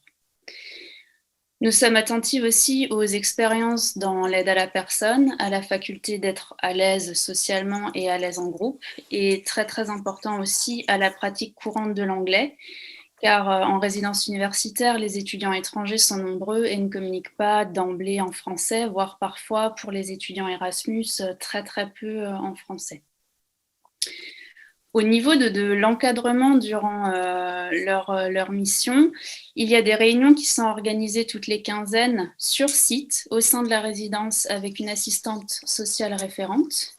Et côté Camus, moi j'organise des groupes de supervision mensuellement au sein de nos locaux normalement, et là depuis peu sous forme de visioconférence. Donc lorsque moi j'organise ces groupes de supervision, l'ensemble des étudiants relais, donc les 15 sont présents, alors que tous les 15 jours, ils sont sur site en lien avec leur assistante sociale référente. Nous sommes disponibles, autant les assistantes sociales que moi-même, tous les jours. On essaie de l'être au maximum tout en balisant quand même des temps où on peut s'arrêter, ce qui est compliqué en ce moment avec le contexte. En cas de situation préoccupante, pour qu'un débrief puisse être mis en place rapidement. Donc, il est évident que l'encadrement il est primordial pour éviter que les étudiants relais se retrouvent eux-mêmes aux prises d'une situation qui dépasserait leurs compétences. C'est vraiment une volonté qu'ils aient cette possibilité d'échanger dans l'après-coup. Et je pense que ma collègue Aude Rochoux reviendra sur ce point, car ma collègue psychologue Valérie Vaxeller, qui s'occupe des étudiants Rescue, fonctionne de la même manière. Une fois que le recrutement est terminé, il y a un temps de formation pour qu'à la mi-septembre, les étudiants puissent arriver en résidence et participer à ce qu'on appelle les journées d'accueil, et donc pouvoir se présenter et rencontrer un maximum de résidents. L'idée est vraiment d'être présent physiquement et de rencontrer les étudiants physiquement. Ils sont en activité jusqu'à la fin avril, moment où en général les étudiants quittent Strasbourg après la fin des partiels. Mais avec la crise sanitaire, l'an passé, ils sont restés en poste jusqu'au mois de juillet. Avant de débuter le porte-à-porte et avant de se présenter, l'équipe est formée pour savoir comment agir face à tout type de situation et notamment pour accroître leur connaissance du réseau afin qu'ils puissent apporter aussi des solutions adaptées. Aussi, pour ce faire, le Crous propose une matinée de formation avec des jeux de rôle et des initiations de prise de parole. Myriam Rigert, la directrice du Camus, sensibilise aux signes des principaux troubles psychiatriques dans l'âge 18-25 ans. Il y a le service de santé qui propose des cours de secourisme, mais aussi des soirées autour de la question des addictions, de la prévention des risques festifs et une sensibilisation à la question des violences. Et s'ajoute à ça parfois des partenaires comme la MGEL qui propose aussi une meilleure connaissance du service de santé, d'accès à la sécurité sociale, aux mutuelles, etc. Ce panel de formation, il évolue et il s'enrichit, comme par exemple cette année, on met en place une formation autour de la question des discriminations à la demande des étudiants relais, parce qu'il y a des situations qui deviennent parfois un peu plus prégnantes et un peu plus présentes et qui nécessitent de s'enrichir. Je pense que ma collègue Aude Rochoux, elle reviendra sur cette question de la formation lors de son intervention. Donc voilà, tout au long de l'année, grâce au double encadrement, finalement, les ERC améliorent leur connaissance du réseau au niveau local. Ils ont une bonne connaissance des associations universitaires, des lieux de soins somatiques comme psychiques, des structures administratives et sociales. Donc, dès qu'une rencontre avec un résident est problématique, comme je vous l'ai dit, ils disposent de nos coordonnées. Ils peuvent, si la discussion n'a pas pu aboutir à quelque chose, on débrief et il va y avoir un relais vers ce réseau. Donc, ça peut déboucher sur une vraie prise en charge rapide et pas uniquement sur une discussion qui resterait uniquement une discussion de pair à pair. Tout est dans la construction d'un équilibre finalement entre repérer la souffrance, comprendre ce qu'est la souffrance, gérer une situation qu'on estime de crise ou d'urgence, d'inquiétude, avec cette nécessité de ne pas laisser les étudiants en relais désarmés et seuls face à ces situations. Au niveau des demandes et des relais, c'est vrai que c'est très divers et très contextuel par rapport déjà au moment de l'année et par rapport à la typologie des résidences universitaires. Ce n'est pas la même chose d'être étudiant relais dans une résidence où tout le monde vit en chambre et en studio et dans une résidence, par exemple, il n'y a que des étudiants Erasmus présents sur un très court temps. Afin de vous illustrer un petit peu, que ce soit concret, les demandes et les relais, je m'appuie sur les chiffres de l'année dernière, bien qu'un peu particulières. Les ERC, ils ont été sollicités à plus de 500 reprises au courant de l'année. Parmi ces demandes, la majorité concerne des problèmes logistiques au sein des résidences, de l'inconfort, vous avez sans doute entendu parler des punaises de lit, des problèmes de compréhension de règlement, des problèmes d'accès au Wi-Fi. Juste après, les demandes sociales sont très très importantes avec la question financière dont on entend beaucoup parler. Être étudiant, c'est aussi parfois être en situation de précarité, aussi parfois en situation de rupture familiale. Ensuite, il y a des demandes autour de l'administratif, de ne pas arriver à réaliser sa carte étudiant et donc de ne pas avoir accès au restaurant universitaire ou ne pas arriver à renouveler sa carte de séjour. Ça peut faire partie des demandes où les étudiants relais vont pouvoir amener un appui. La souffrance psychique, donc avec énormément de questions autour de l'isolement, d'anxiété et de tristesse, parfois installées sur des périodes assez longues qui permettent au cours des discussions aussi d'amener à dédramatiser la rencontre avec un psychologue ou un médecin psychiatre et de faciliter la mise en place d'un parcours de soins. Enfin, en dernier lieu, les questions liées à la scolarité, à la santé somatique, qui ont été moins nombreuses, du moins l'année précédente. Les réponses privilégiées restent avant tout, et on le constate, la discussion entre étudiants, ce qui montre bien la pertinence de l'aide pair à pair. Et viennent ensuite les relais qui sont donnés en interne à la résidence. On relaie à un agent, on relaie au directeur. Ensuite, les assistantes sociales. Lorsque la problématique elle est psychologique ou psychiatrique, ils vont plutôt revenir vers moi. Et ensuite, en dernier lieu, un relais vers le service de santé, les associations étudiantes ou encore Espace Avenir lorsqu'il y a une volonté de changer de filière ou de conflit avec les parents qui ne désirent pas toujours la même chose que leurs enfants quant aux études. Comme je vous l'expliquais, au niveau des ERC, c'est avant tout la rencontre en réel et le porte-à-porte qui est favorisé. Et il arrive également que le dispositif soit inversé, c'est-à-dire qu'un professionnel, que ce soit du CAMU, du CRUS ou du service de santé, voire même parfois un enseignant, qui sollicite un étudiant relais pour aller à la rencontre d'un étudiant. Ça peut aussi se faire dans ce sens-là. Donc brièvement, peut-être, le dispositif à la lumière du contexte sanitaire nous a forcément demandé de l'adaptation. Donc, dès l'annonce du premier confinement, le dispositif a été renforcé et a continué, comme je vous l'ai dit, ça ne s'est pas arrêté en avril, ça a été poursuivi jusqu'à l'été, puisque les étudiants ont eu des prolongements, des prolongations de stages ou autres. Et là, dès l'annonce du deuxième confinement, nous avons augmenté la communication via les écrans d'accueil des résidences. Nous avons renvoyé un mail, leur mail professionnel à tous les étudiants du CRUS. Nous avons demandé aux étudiants relais de poster plus de choses sur les réseaux sociaux qui restent un lien privilégié. Et avec le CRUS, nous avions cette ligne de demander vraiment à augmenter le contact direct du porte-à-porte qui manque beaucoup, c'est cette question de l'humain. Et nous avons demandé à systématiser des temps de permanence où chaque étudiant relais pouvait avoir un lieu dédié et rencontrer en face à face les étudiants et les résidents autant que possible. Ça a très bien fonctionné parce que finalement les sollicitations sont nombreuses. Donc, même si les événements de groupe habituels restent interdits au vu du contexte sanitaire, la mise en place d'activités via le serveur Discord a été possible.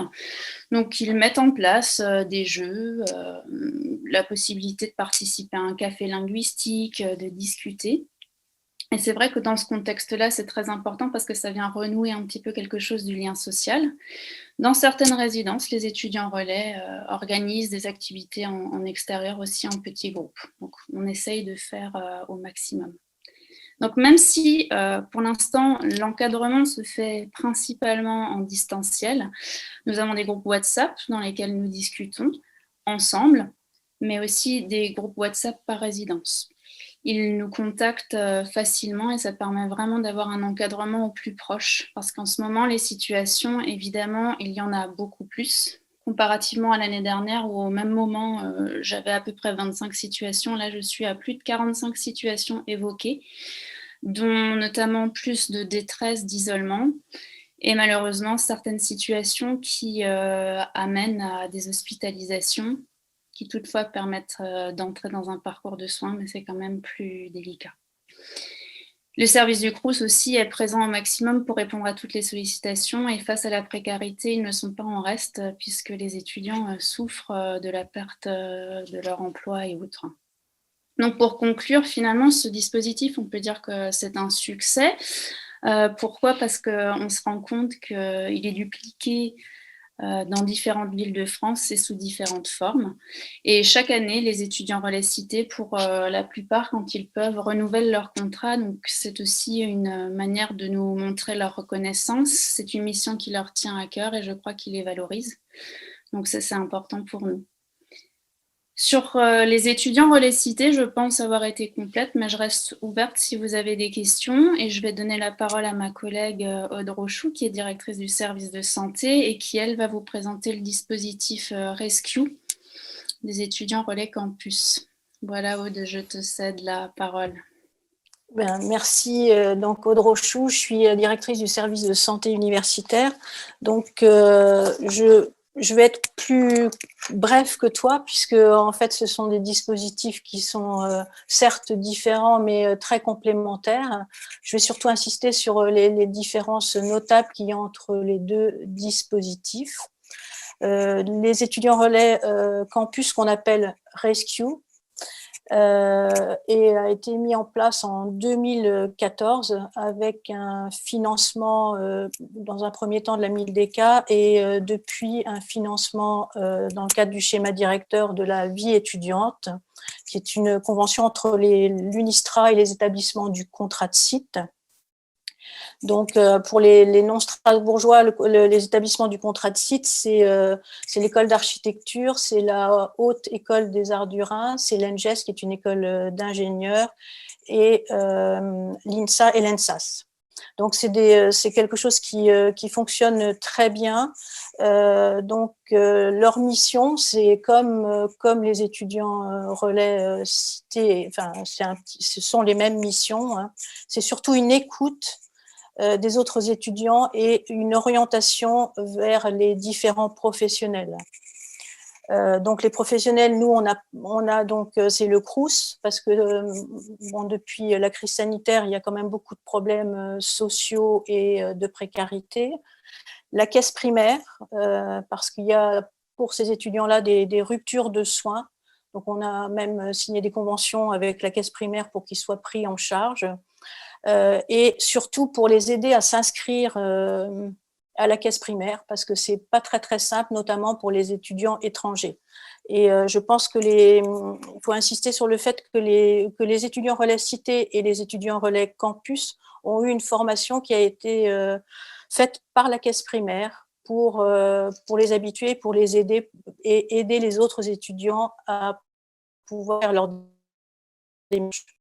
Ils orientent également les étudiants vers le CAMU, s'ils repèrent des souffrances psychiques, et vers le service de santé universitaire, quand il y a nécessité, par exemple, d'un dépistage, de consultation de nutrition ou de gynécologie.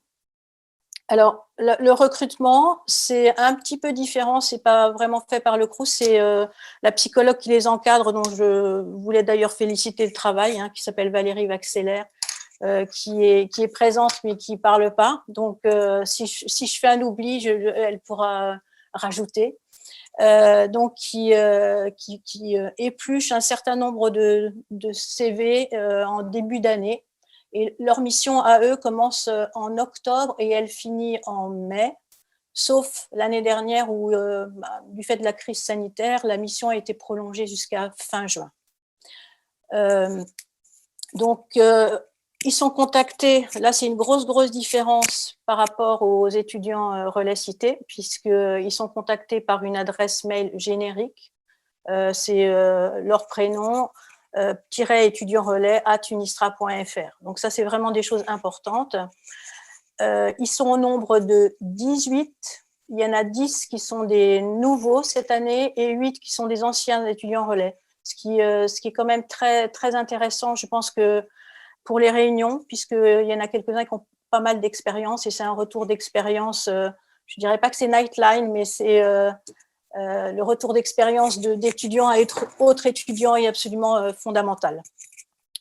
Alors, ils sont répartis sur les différents campus.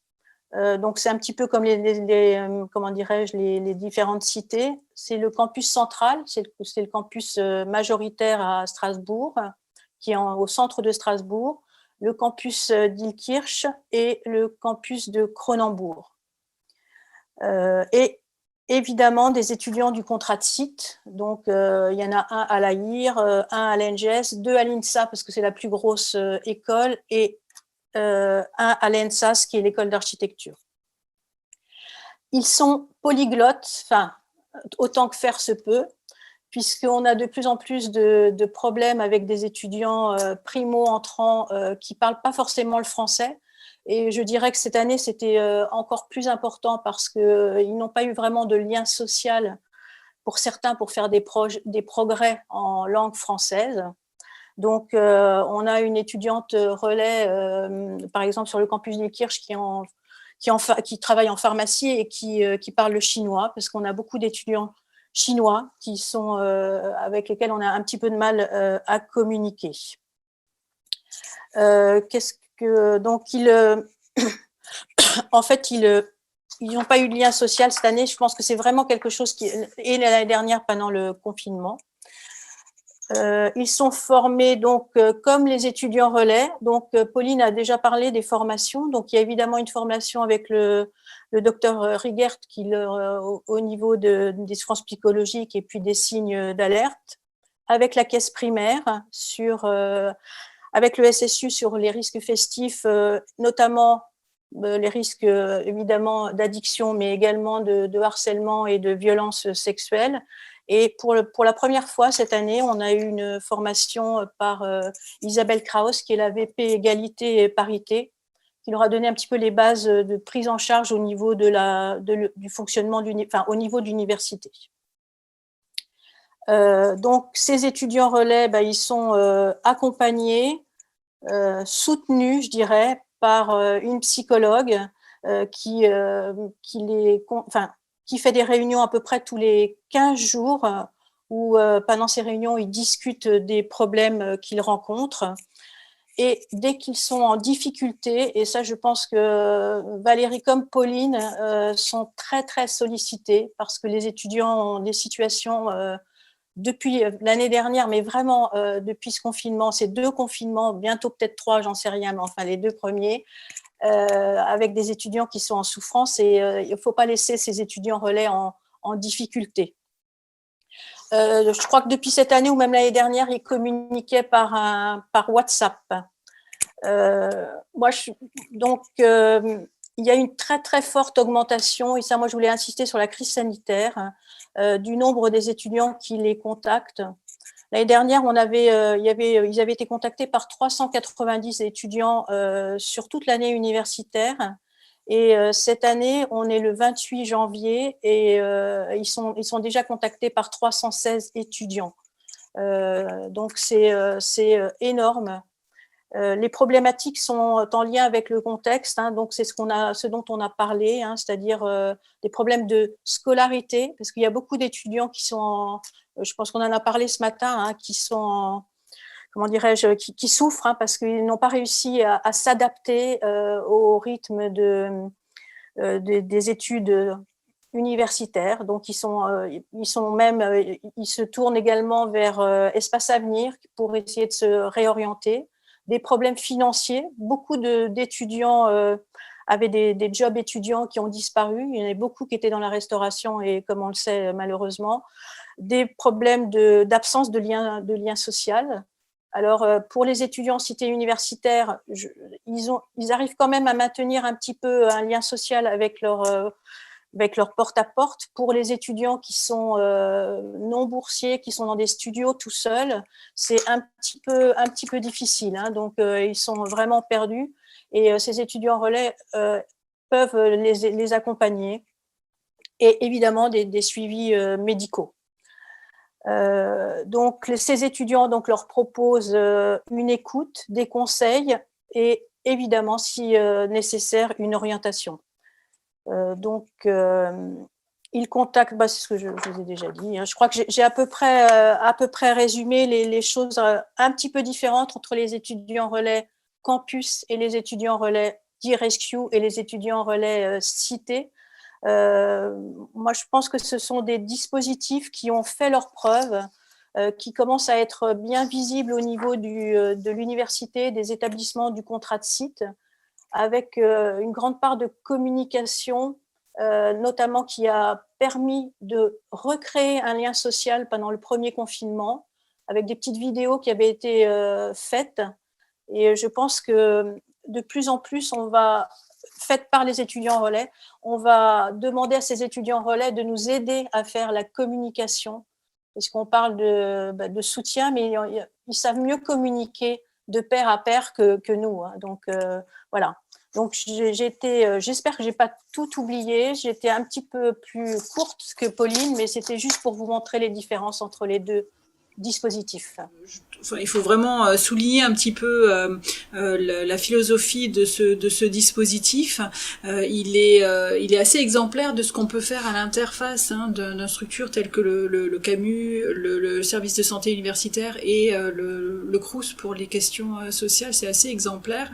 Et c'est l'occasion de saluer aussi par rapport aux candidatures les étudiants. Enfin, c'est assez en termes de recrutement et de voir un peu les personnes qui souhaitent participer à ce dispositif. C'est des étudiants qui ont des qualités humaines qui sont assez remarquables. On fait attention à cette dimension au niveau du recrutement, hein. Pauline a bien expliqué quelles précautions on prenait au niveau du recrutement et de la formation initiale pour qu'ils puissent ensuite assurer leur mission dans de bonnes conditions. Et la manière dont c'est très bien accueilli en service dans les études supérieures, l'université qui est vraiment assez touchée, je crois, par ce type de dispositif. Ils ont été assez réceptifs, en particulier en 2014, hein, le docteur Rochou l'a mentionné, quand on a proposé l'extension du dispositif des étudiants relais sur le campus pour généraliser en fait cette expérience à l'ensemble des étudiants strasbourgeois. L'université a été particulièrement sensible et touchée. Il y a eu un accueil très, très positif par rapport à tout ça. J'ai bien aimé l'expression porte-à-porte, parce que en même temps, j'essaie de me rendre compte de ce que ça voulait dire dans la présentation antérieure dans les ambassadeurs, cette façon d'aller vers sans la porte, oui, sans avoir une porte, parce que dans le numérique, on est comme ça tout de suite. Ouais. Et parce voilà, c'est une sorte de porte-à-porte numérique, mais il y a à imaginer comment construire quelque chose où il y a un espace et convenir justement de convention d'un espace pour pas être d'emblée comme ça chez l'autre. Il faut bien se mettre d'accord. Quelque chose de la porte-à-porte, du porte-à-porte qui fonctionne très bien pour les étudiants relais en présentiel, mais effectivement dans l'espace numérique c'est plus compliqué. Mais je trouve bien sûr tout à fait intéressant et utile que les deux existent, hein, bien sûr. Et c'est ça, il y a la complémentarité parce qu'il y a dans les cités universitaires, il y a une unité de lieu, donc on peut faire ce porte-à-porte vraiment matériellement. Pour les étudiants campus, c'est plutôt du porte-à-porte par mail parce que les étudiants campus utilisent un contact par mail et ils envoient un mail, puisque tout le listing universitaire, ils envoient un mail pour expliciter un peu qu'est-ce qu'ils peuvent proposer. Donc c'est plutôt du porte-à-porte via email. et toi, tu évoques la question du porte-à-porte via les réseaux sociaux tels que vous l'avez expérimenté avec les ambassadeurs. Ouais. Je pense que c'est complémentaire, hein, c'est bien. Alors, il y a Aude qui parle. Juste 2 minutes. Juste 2 minutes pour insister sur le fait que les étudiants relais, de par leur qualité, nous stimulent beaucoup pour faire des actions de prévention et participer aux actions de prévention qui sont mises en place par le SSU et de faire des actions de prévention dans les établissements comme par exemple à l'ECPM qui est un établissement qui est relativement excentré et qui n'arrive pas à avoir les formations les formations qu'on peut faire sur le campus central. Ils nous stimulent, c'est-à-dire que il nous agite un peu pour qu'on aille et qu'on se déplace. Donc, je pense que vraiment, c'est quelque chose qui est fondamental. Il nous aide à faire la communication, il nous stimule pour faire des actions de prévention. Je crois que c'est vraiment quelque chose de merveilleux pour l'université. Donc, voilà. Absolument. Moi, j'abonde un peu dans ce sens-là parce que j'ai un exemple qui m'avait marqué il y a quelques années. Les étudiants relais, c'est un bon vecteur pour faire remonter un peu des difficultés étudiantes, et on avait comme ça découvert, par exemple, les étudiantes enceintes qui se voyaient complètement barrées dans le bon déroulement de leurs études parce qu'elles étaient interrompues par une date d'accouchement, etc. Il y avait des étudiants relais qui nous avaient sensibilisés à ces situations-là. Ça nous avait permis de débattre au sein de l'université sur le fait qu'il fallait peut-être faire évoluer un peu leur mentalité. Voilà, Ouais. c'est à C'est un ça bon que ça exemple. me faisait penser, c'est que finalement c'est un rôle sentinelle, quoi. Hein, donc Oui. voilà. Mm. Et que c'est une fonction finalement encore autre que la question de l'écoute et la question du coup aussi là de l'orientation et de la facilitation d'un accès à une structure spécialisée, etc. Mais la question de la sentinelle et cette idée effectivement de faire remonter un peu du terrain les besoins, les souffrances, etc. Je trouve ça voilà, très bien. Est-ce que vous nous autorisez 1 minute de pause? Madame Brochou, allez-y et après on enchaîne. Juste une chose qui est, à mon avis, importante, c'est que depuis l'année dernière, les étudiants relais travaillent ensemble. C'est-à-dire qu'en fait, ils ont voulu faire des formations étudiants relais cités avec les étudiants relais campus, et c'était pas du tout ce qui se passait dans les années précédentes.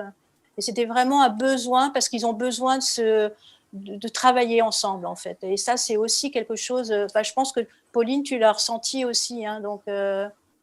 Voilà, donc c'était juste pour conclure et après je me tais. Parce que comme j'étais concise, donc je parle un peu plus après. Voilà.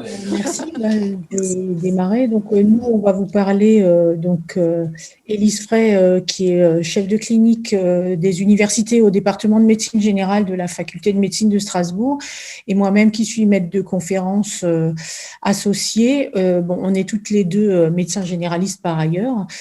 Et donc, on voulait vous parler de l'expérience, notre petite expérience, parce qu'à côté de celles qui viennent de nous être présentées, c'est une petite expérience, donc du groupe Bien-être qui existe depuis juillet 2019. Je vais vous présenter d'abord un petit peu la naissance de ce groupe, c'est-à-dire qu'en fait, il est né suite à la réforme du 3e cycle des études médicales, avec notamment pour ce qui est des étudiants en médecine générale. Je précise, c'est pas la commission bien-être de la fac dont on est une excroissance, dont on fait partie. C'est uniquement à destination des internes de médecine générale de la fac de Strasbourg. Et suite à la réforme du 3e cycle, il y a eu la mise en place d'un système de tutorat au niveau de la faculté de médecine, pour les étudiants en médecine générale, qui n'existait pas auparavant. Et donc, chaque étudiant, en fait, a un tuteur qui va le suivre tout au long de son cursus, donc des 3 ans de médecine générale. Et donc, à la fac de médecine, ici à Strasbourg, il y a à peu près 120 étudiants par an, donc fois 3 années. Et donc, à la suite de ça, ce tutorat, il y a des rencontres entre différents tutorés, des groupes d'échange et d'analyse de pratique qui ont lieu tout au long de l'année. Il y en a 9 par an, où les étudiants se retrouvent avec leurs tuteurs qui co-animent ces groupes. Et il y a eu pas mal d'échanges à ce niveau-là et avec les tuteurs. Et donc, nous sont remontées des situations problématiques, le plus souvent sur les lieux de stage, que ce soit les stages chez des maîtres de stage universitaires, donc en cabinet de médecine générale ou à l'hôpital. Et du fait de ce contact avec les tuteurs, nous sont remontées pas mal de situations qui pouvaient être problématiques, tant sur le plan relationnel que sur le plan pédagogique. Et on n'avait pas ces remontées-là avant. On en avait quelques-unes du syndicat des étudiants en médecine, mais là aussi, le partenariat avec ce syndicat s'est pas mal développé aussi depuis 2017.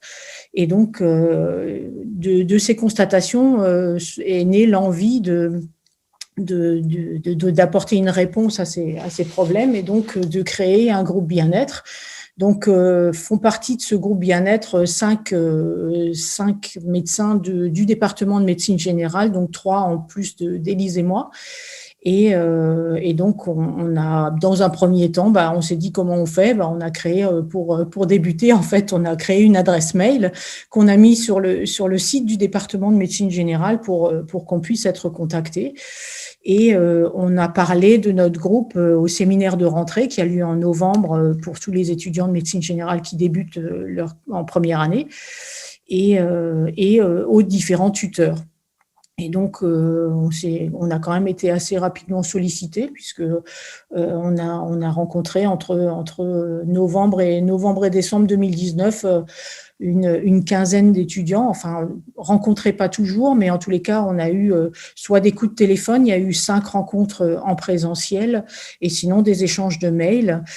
Et ces échanges de mails ou ces rencontres qui ont en 2020 plutôt eu lieu en virtuel, enfin en Zoom. Donc ça s'est continué tout au long de l'année 2020 et ça a permis, sur le plan concret, soit des visites sur site dans les différents stages, que ce soit à l'hôpital ou dans les stages auprès des maîtres de stage en cabinet libéral. Et éventuellement avec, dans certains cas, des fermetures de stages. Voilà, je ne sais pas si tu veux compléter un petit peu, Élise. Oui, du coup, en fait, déjà, merci à tous de nous permettre d'intervenir et merci pour vos présentations tout au long de cette journée qui sont très enrichissantes. Alors nous, peut-être, pour revenir un peu sur la construction, une des premières choses dont on s'était rendu compte en voulant monter notre groupe bien-être, c'était qu'on connaissait mal nous-mêmes les structures de recours qui existaient, ou en tout cas on en connaissait partiellement. Donc on s'est mis en rapport avec le CAMU qui vient de présenter ses actions, ainsi que le service de pathologie. Alors je ne sais pas si c'est le service de pathologie professionnelle ou la médecine du travail, parce que le professeur Gonzalez chapeaute, je crois, les deux services. Mais en tout cas, on a pris contact avec Myriam Rigard du CAMU et donc professeur Gonzalez et son équipe, qui nous ont permis de mieux comprendre en fait des problématiques que les étudiants soulevaient, c'est-à-dire ce qui se passe dans notre groupe bien-être et qui pose problème, et je pense que vous l'aurez tous remarqué, c'est qu'on est 5 médecins, tous du département de médecine générale. Donc, avec finalement, en fait, un peu un conflit, même si on essaye de s'en affranchir, entre nos différents rôles. C'est-à-dire qu'on est des encadrants pédagogiques, on est aussi médecins dans notre pratique, mais là, en fait, dans le groupe qu'on monte, il faut pas être tout ça et il faut essayer de pas résoudre certaines situations avec nos étudiants qu'on résoudrait différemment dans nos cabinets, par exemple. Donc, parfois, il fallait leur conseiller de se mettre en arrêt de travail, mais sans chercher à diagnostiquer quoi que ce soit ou sans être trop directif, comme ce qu'on a pu voir aussi dans les valeurs d'autres associations. Donc, nous, ça a été important de comprendre vers quelle médecine du travail nos étudiants pouvaient se tourner selon les stages où ils étaient. Soit ils étaient à l'hôpital, soit chez les praticiens.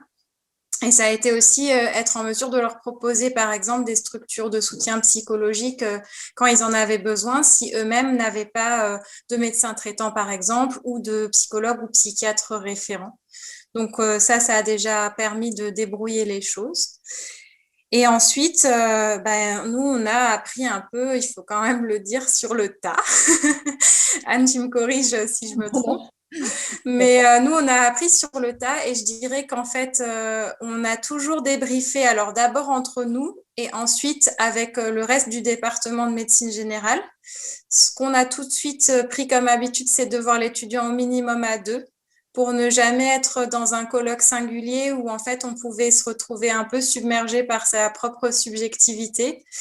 J'ai envie de dire, alors je ne sais pas si c'est moi, mais que nous, on est 2 très jeunes dans ce groupe, donc parfois, en fait, vraiment pour nous, mon collègue Antoine et moi, c'est un peu compliqué parce que notre internat n'est pas si loin, et donc parfois, on se retrouvait un peu submergé aussi et être presque trop, entre guillemets, du côté de l'étudiant, donc avoir nos collègues un peu plus expérimentés qui permettaient de redire qu'il fallait peut-être pas être trop subjectif, c'était très précieux et on a beaucoup progressé sur ça aussi, tous les 5. Par contre, c'est vrai qu'on manque de supervision sur notre travail et d'objectivité parce qu'en fait, on ne fait que débriefer entre nous et ça, on s'en rend bien compte. Oui, on s'est assez rapidement rendu compte effectivement qu'il faudrait ouvrir le groupe en fait à des personnes extérieures. Alors après, que ce soit des étudiants et notamment des internes du syndicat étudiant. Et donc là, on a déjà eu des discussions avec eux pour qu'éventuellement ils participent à nos réunions, voire à d'autres personnes. Et cette journée nous a convaincus que ce serait important pour nous d'avoir des supervisions avec des psychologues parce que effectivement c'est pas toujours évident à gérer et savoir où commence et où finit notre rôle. Je pense que c'est important de savoir ça, quoi. Alors nous, ce qu'on a aussi remarqué en étant confrontés aux situations, c'est qu'il y avait, j'ai envie de dire, à peu près 3 cas de figure. Soit l'étudiant avait des difficultés personnelles qui souhaitait nous communiquer, mais pas vraiment, enfin, elles impactaient parfois sa formation, mais pas forcément son stage ni la relation avec ses maîtres de stage. Donc là, on était plutôt amené à le conseiller sur un plan de santé physique et mentale. Soit c'était des difficultés pédagogiques, donc ça, on a en général aussi plus l'habitude, puisqu'il s'agissait de les aider à finir un mémoire ou à essayer de chapeauter des situations relevant plutôt de la production de traces écrites ou d'obligations. Par contre, ensuite, il y avait, et c'était dominant, des difficultés en stage. Et là, nous, on voit une dichotomie dans nos problématiques. C'est-à-dire que quand les stages sont hospitaliers, et ça n'a rien à voir avec le degré de gravité, mais notre posture est bien plus simple et bien plus claire parce que là, en général, le département de médecine générale fait souvent bloc et vient discuter avec un service entier où il y a parfois une situation problématique. Et finalement, comme dans le service, il y a plusieurs personnes, il y a plusieurs facteurs, et que nous, de notre côté, on a cette vision de médecine ambulatoire qui peut parfois un petit peu apporter des nuances par rapport au cursus de l'étudiant, ça se passe finalement plutôt bien en fait, et on apprend à bien dialoguer. Alors les services qui posent souvent problème à nos étudiants, c'est les services d'urgence, mais pas du tout à cause des urgentistes, hein. C'est à cause de l'organisation de soins et de la tension qu'il y a énorme sur ces services-là chez nos étudiants qui sont en première année, qui font leur stage aux urgences soit en premier, soit en second semestre. Là où par contre c'est compliqué, c'est quand en fait l'étudiant nous signale quelque chose de problématique, soit de l'ordre du soin, soit de l'ordre du relationnel, quand il est en stage chez un cabinet de médecine générale. Parce que là, il est en stage chez 2 ou 3, pas plus. Et là, il s'agit vraiment de la parole de l'étudiant contre, entre guillemets, la parole du maître de stage. Maître de stage qui est exactement dans notre posture à nous, puisqu'on l'est aussi. On est aussi maître de stage, on est aussi médecin généraliste. Et là, venir ne serait-ce que contacter pour poser les choses, alors parfois ça se passe très bien, mais c'est très compliqué à incarner. Et en fait, il y a un réel malaise parfois pour nous qui travaillons dessus et aussi un petit peu pour notre structure qu'on incarne, parce qu'en fait, ça soulève presque des questions diplomatiques qui sont encore plus épineuses du fait qu'on est dans notre entre-soi. Je ne sais pas si c'est ça que tu ressens, Anne, mais c'est ce qu'on voulait vous soumettre parce qu'en fait, nous, on en est arrivé à un merveilleux dispositif qui naît, mais qui soulève d'énormes questions éthiques, structurelles et pédagogiques. Et à la conclusion à laquelle on est arrivé avec nos collègues entre midi et 2, c'est presque ça nous dépasse un peu, non? Enfin, donc évidemment, voilà nos réflexions à l'heure actuelle. Donc nous, on aimerait collaborer davantage avec d'autres professionnels, d'autres structures, et avec le collège régional des généralistes enseignants, c'est-à-dire la structure qui en fait s'occupe d'organiser les stages en ambulatoire sur le plan du contenu. Voilà où on en est, très humblement. Vous avez la connaissance d'autres commissions du même type dans les autres départements de médecine générale en France ou pas? Oui, alors moi j'ai été en relation avec une chef de clinique qui est à Rouen, qui elle en fait c'était assez intéressant parce que elle était dans une structure plus ancienne que nous, qui s'était même constituée en association. Alors le nom m'échappe un petit peu, mais eux, ils étaient regroupés avec une association qui regroupait des psychologues aussi, des psychiatres, des membres du département de médecine générale et aussi des représentants d'étudiants. Et où finalement, ça s'était un peu affranchi de la casquette département-université pour passer dans une structure un peu plus neutre. Et cette chef de clinique s'était aussi formée par DU c'était un DU de soigner les soignants, qui je crois est à Paris et Toulouse si je me trompe pas, et qui va bientôt être développé à Rouen. Après, pour d'autres structures, je pense quand même que c'est en cours de développement. J'ai pas forcément connaissance d'autres choses.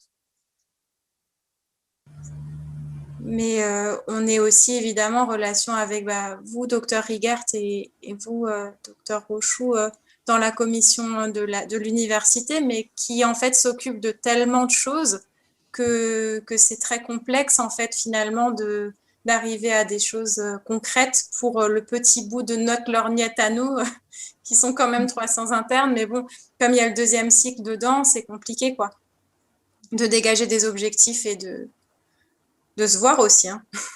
Oui, c'est vrai que c'est le démarrage de ces dispositifs-là. Moi, je trouve que ce que vous nous dites là aujourd'hui comme présentation, ça nous permet vraiment déjà d'entendre comme ça les premiers retours et les réflexions qui émergent, et comment faire avancer les choses un peu plus loin, parce que les commissions bien-être sont encore pour les étudiants en santé sont encore jeunes, et effectivement peut-être il y a des balbutiements, je dirais comme ça, du côté de ce qui se met en place à l'université. Et donc vous dégagez quand même des pistes de réflexion, d'une part en évoquant l'intérêt peut-être de se servir des points de butée, je dirais comme ça, que vous commencez à rencontrer, de vous dire peut-être il faut s'en servir comme des pistes de réflexion. Et à la fois cette remarque que vous avez fait, j'ai entendu un peu vite, alors je ne sais plus si c'est à Strasbourg ou si c'est dans une autre ville, que la question d'une possibilité de neutralité par rapport à l'université se pose, parce que c'est vrai qu'on invite l'université quand même à se soucier de ces problèmes émergents en situation d'études et de stage pour leurs étudiants, et à la fois ils sont un peu impliqués, alors ils sont peut-être un peu en difficulté. Il y a un problème de dedans-dehors comme ça qui se pose. C'est quand même une piste de réflexion assez intéressante, je trouve, ce que vous formulez là. Oui, c'est en effet très difficile. Alors le mot de conflit d'intérêt, il est beaucoup trop fort, c'est pas du tout ça, hein. Mais ça s'en rapproche quand même un peu, parce que je trouve que c'est compliqué quand on a deux casquettes finalement, de savoir séparer les deux. Et c'est extrêmement difficile aussi de se placer en posture de médiateur auprès de gens qui sont nos pairs. Donc, c'est pour ça que tout ce que vous disiez dans vos autres dispositifs de pairs aidants, je crois qu'on en a besoin, parce que nous, en fait, on commence à être très bien vus par certains côtés, mais aussi en difficulté parce qu'on nous oppose, on nous a quand même opposé, qui êtes-vous pour nous dire ce qu'il faut faire en stage ? Alors qu'en fait, nous, on véhicule un point de vue d'un étudiant, et que là, au moment où on parlait, on n'était pas dans la posture de juger le lieu de stage, on était en posture de faire le médiateur. Et ça, je pense que ça s'apprend et ça s'improvise pas. Enfin, je sais pas ce que tu en penses, Anne. Je donne mon opinion, hein, c'est là. C'est une expérience récente, donc effectivement, on peut en parler. On n'avait pas été confronté à ça jusqu'à présent. On avait plutôt des retours positifs d'étudiants qui s'étaient sentis soutenus.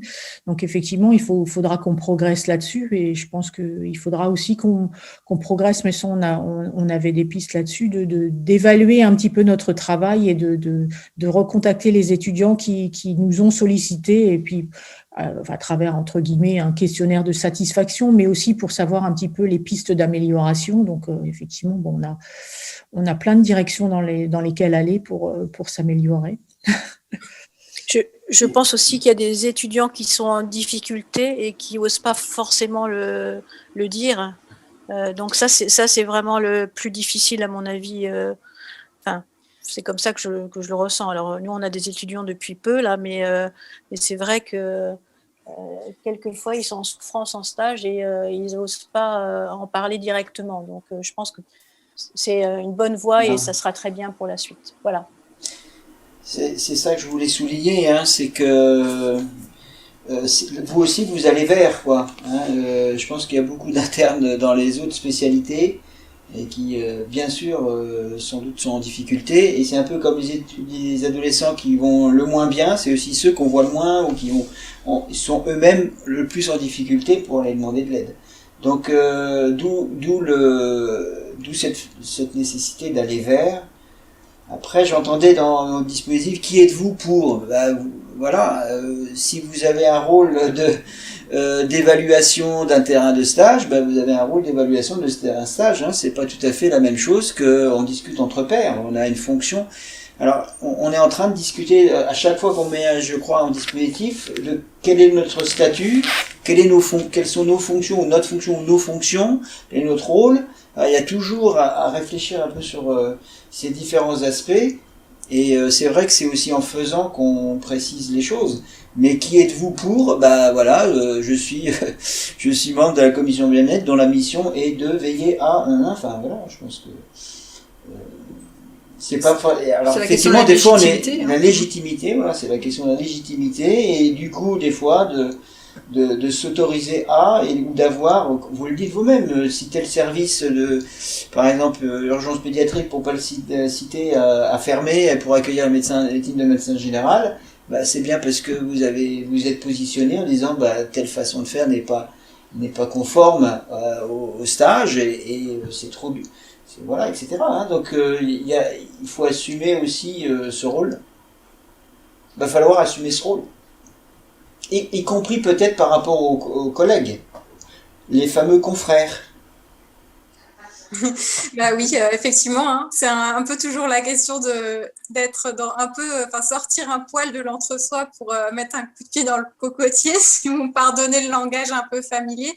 Maintenant, après, oui, mais vous avez tout à fait raison, hein, et de toute façon, c'est ce qu'on s'autorise à faire, mais c'est vrai qu'étant très jeune, la structure là qu'on a créée, c'est comme d'habitude, hein, au début, il faut effectivement enfiler son costume.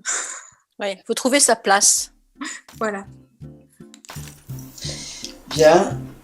On fait donc une petite pause si vous voulez bien, mais quelques minutes, hein, et on enchaîne.